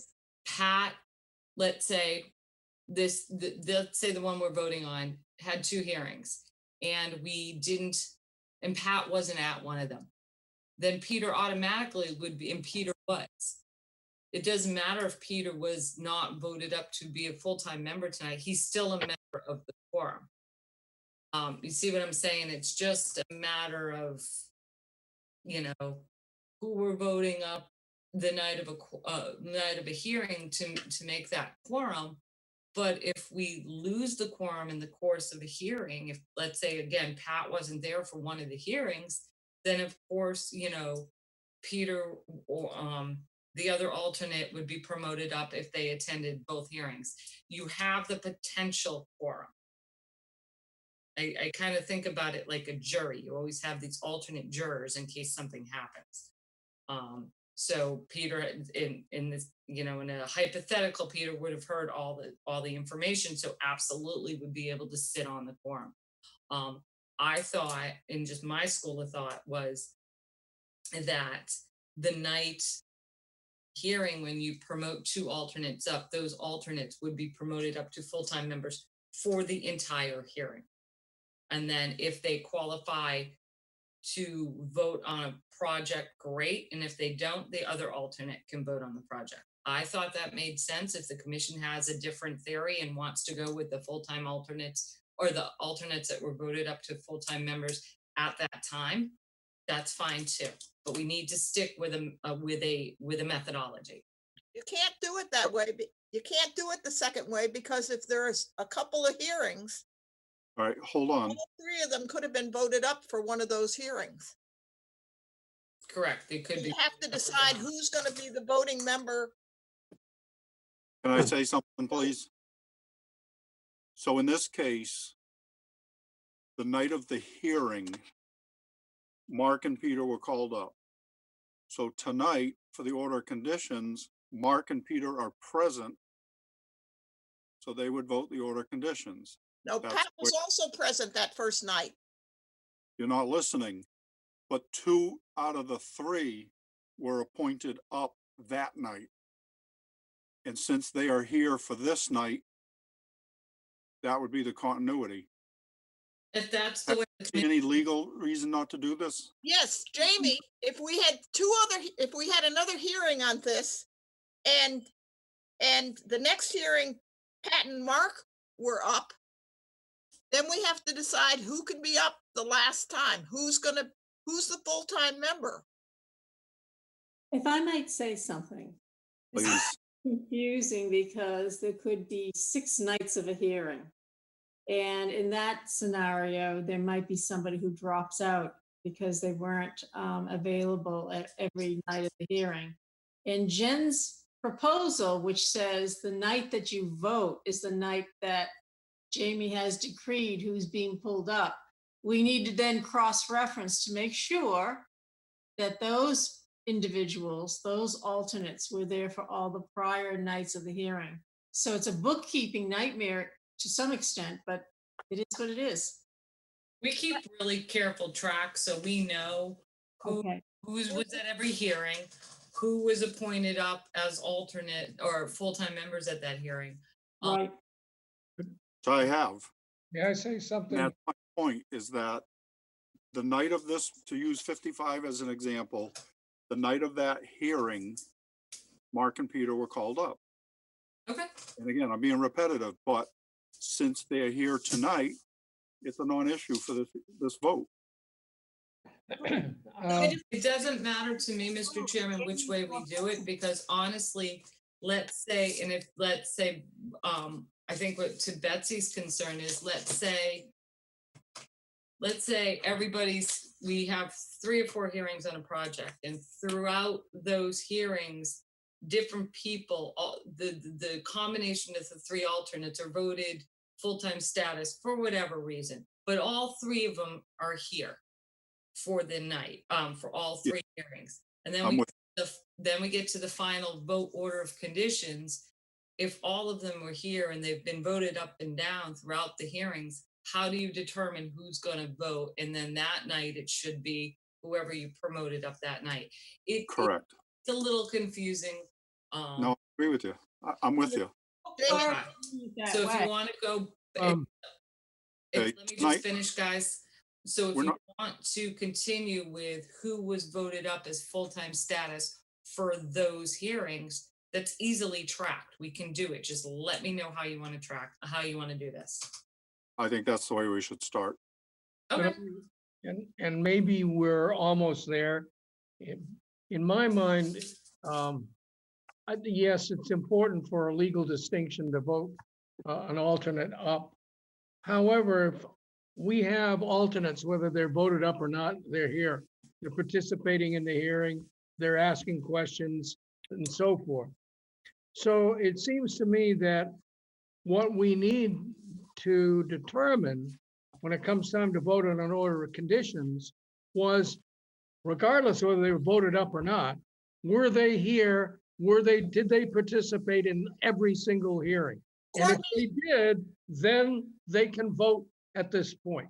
Courtney, we do that all the time. That's how these sheets are done. Yeah, so if that's what we're saying, I'm fine with that. Okay, Stop, everybody, everybody stop. Okay, we're voting on 55. Pat, you're not voting, sorry. Mark and Peter are voting. End of story. You hear my gavel? I don't have a gavel. I'm afraid to talk. You're gonna see the difference. We're gonna have one that's coming up and you'll see what Pat and Jen and I are talking about. So It we'll doesn't, have, it doesn't we'll have matter. discussion another time about this. We will in 2 minutes. You call the question? Oh, please do. Are you making a motion? Yeah, motion to accept the order with the conditions as specified. Thank We haven't discussed the order. We haven't even discussed it yet, Steve. I was asked if I had to call an order. Betsy, please don't interrupt. Oh, boy. Okay, everybody breathe. So to reiterate the project, small addition in the front, removal of the deck in the back, expansion of its sitting area and deck space, outdoor space, to look at the gorgeous buds of space sunsets in the front. It's not moving any closer to the A zone than the present primary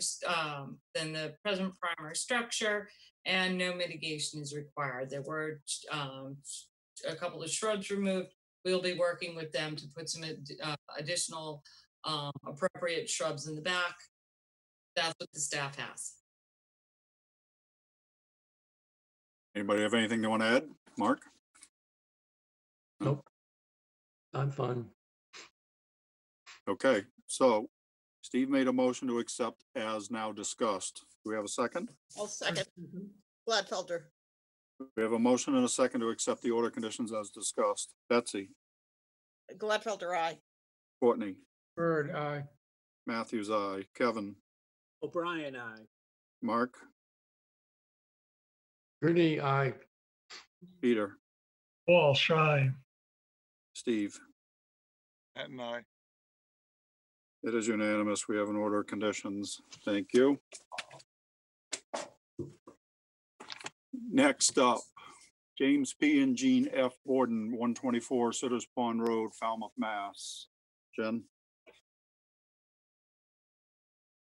1 second, Mr. Chairman. This is the dock. And road, I don't Correct. move as It is. fast as you talk, Mr. Chairman.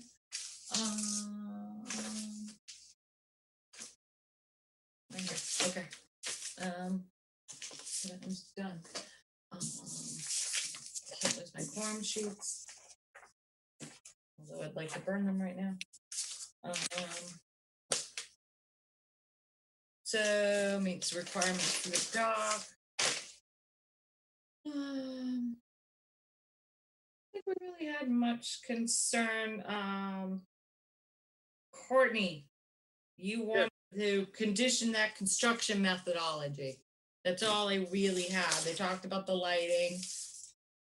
And And I'm confused because I know there was one of these orders where you know, there was an issue about taking it out. And you got a memorandum from somebody this week that they were gonna leave it in the water all the time. Is that this one? Yes, So that makes my issue about a methodology to remove it and get it up the slope moot. Well, they're gonna need bubblers then. If they're gonna leave it in the water all the time, the thing's gonna. Yeah, then you put those conditions in. Okay, I'll move to Okay. accept the order as discussed. Walsh, second. Okay, does anybody have anything else they want to add to it? No, Mr. Chairman. Okay, I'm gonna go back to just what we did last hearing. Mark and Peter will be voting. Betsy, Gladfelder, aye. Courtney, Bird, aye. Matthews, aye. Kevin, O'Brien, I. Mark, Ernie, aye. Pat, I'm sorry, no. Peter, Walsh, aye. Steve, Patton, aye. unanimous. We have an order of conditions. Thank you. Next up, Dana Brown, 17 White Pine Lane, East Falmouth, Mass.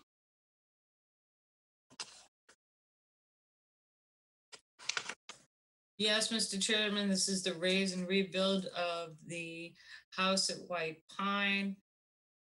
Staff and VSC finally came to agreement on the mitigation, so we were happy to see the mitigation address the staff's concern, as well as leaving the cardinal flower that some of you loved so much on that plan. Cardinal flower is actually very pretty. It's a beautiful It's flower. gorgeous. So staff is fine with that, with the plan as proposed. Anybody have anything they'd like to put in there? No, but we have a little problem because this was open twice. And Pat and Peter were put up once and Mark and Peter were put up another time. Okay, so And the then way, that- just so you know, my perspective is that I would take the alternates that were appointed the night it was closed in the scenario you're saying. The night it was closed. Yeah. All right, well, so you just have to be consistent. So that's, I agree. But were these people present for every hearing? yes, Yeah. Courtney, Yes, and that's my Easy point to that. track that- of. All That's right, all I so- care. Okay, Jamie, that works fine. Okay, as long as we're consistent. Okay, so. Anything anybody want to add? I'll entertain a motion. Move I'll to motion accept the order as discussed. I'll second. Okay, we have a motion and a second to accept the order as discussed. Betsy, Gladfelder, aye. Courtney, Bird, aye. Matthews, aye. Kevin, O'Brien, I. Mark, Ernie, aye. Peter, Walsh, aye. Steve. Patton, aye. It is unanimous. We have an order of conditions. Thank you. Next up, James P. and Janice E. Healy, 295 Edgewater Drive West, East Falmouth, Mass. So again, it's Peter and Mark. Correct. You got to be here for these hearings, Pat, and you didn't, you could have gone gone to bed. Dedicated. Leave her alone. I'm thinking popcorn. I'm thinking something stronger than popcorn.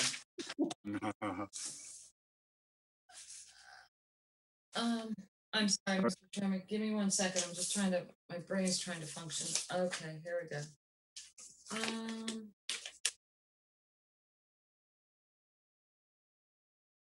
Oh, this is good. This is, Cape and Islands project, raise and rebuild. We had some concerns with the mitigation plantings in kind of a shaded area, so they relocated some of them, added some, but really was adamant about keeping some in that location because it is where the eroding coastal bank is. So they did end up supplementing the mitigation to add more. And I think that was, did someone have a question on the driveway? What one are you talking about? 295 Raoul, Edgewater Drive West, small white ranch house, big circular driveway. Relocating the driveway to get it out of the road, the woodside, yeah. Jamie asked the question, isn't the driveway gonna be steep? And he said the way he's redone the driveway, it's less steep. That was it. It had something to do with the steepness of the driveway. Thank you. Yeah, but I don't think that's a conditionable item, right? I mean, it's. No, I just knew there was something about the driveway. Oh, I couldn't okay. remember. Yeah. I mean, the elevation difference from the road to the driveway was significant. Pretty significant. It's significant now, I think. Steph, That's I mean, we're fine with the plan as revised. Okay. Anybody have? Bert, I'll make a motion to accept the order as discussed. All right. I'll second Gladfelter. All right. Does anybody have anything else you want to add? All right. We have a motion and a second to accept the order conditions as discussed. Betsy, Gladfelter, aye. Courtney, Bert, aye. Matthews, aye. Kevin, O'Brien, aye. Mark, Ernie, aye. Peter, Walsh, aye. Steve. Aye. Excellent. We have an order conditions. Thank you. Mr. Chair, Lastly, other business, election. could I make a suggestion? Given the Yeah. hour that we postpone the election until the next meeting, I'm not at the next meeting. you're not? No. Maura's not at this one. Right. You want to put it off for 2 weeks? 2 meetings? I think everybody should be here. Yeah, I Okay. agree with Steve. Yeah, Okay. my concern is that it's just late, you know. We're all I'm getting fine. short-tempered, and I think it's better that we wait. All right. Do we need to vote for that? No, No, no. All right. Let's put it off until the 7th. Oh, the 7th again. Is that gonna be, other than all these continuance, which should take, are pretty quick, are there a lot of other stuff on there? Tell you what, in 2 seconds, Courtney. No. Okay, New Let's not notice add it. and- yeah. You're fine Okay. on the 7th for this. good. I'm gonna make a motion to adjourn. Bird, second. A motion and a second to adjourn. Betsy, Gladfelter, aye. Courtney, Bird, aye. Matthews, aye. Kevin, O'Brien, aye. Mark, Ernie, aye. Pat, Harris, aye. Peter, Walsh, aye. Steve, Pat and I. we're adjourned. Thank you, guys. IT, you can stop recording. Thank you. Before everybody leave, well, before we close up, Jen, Betsy and Pat may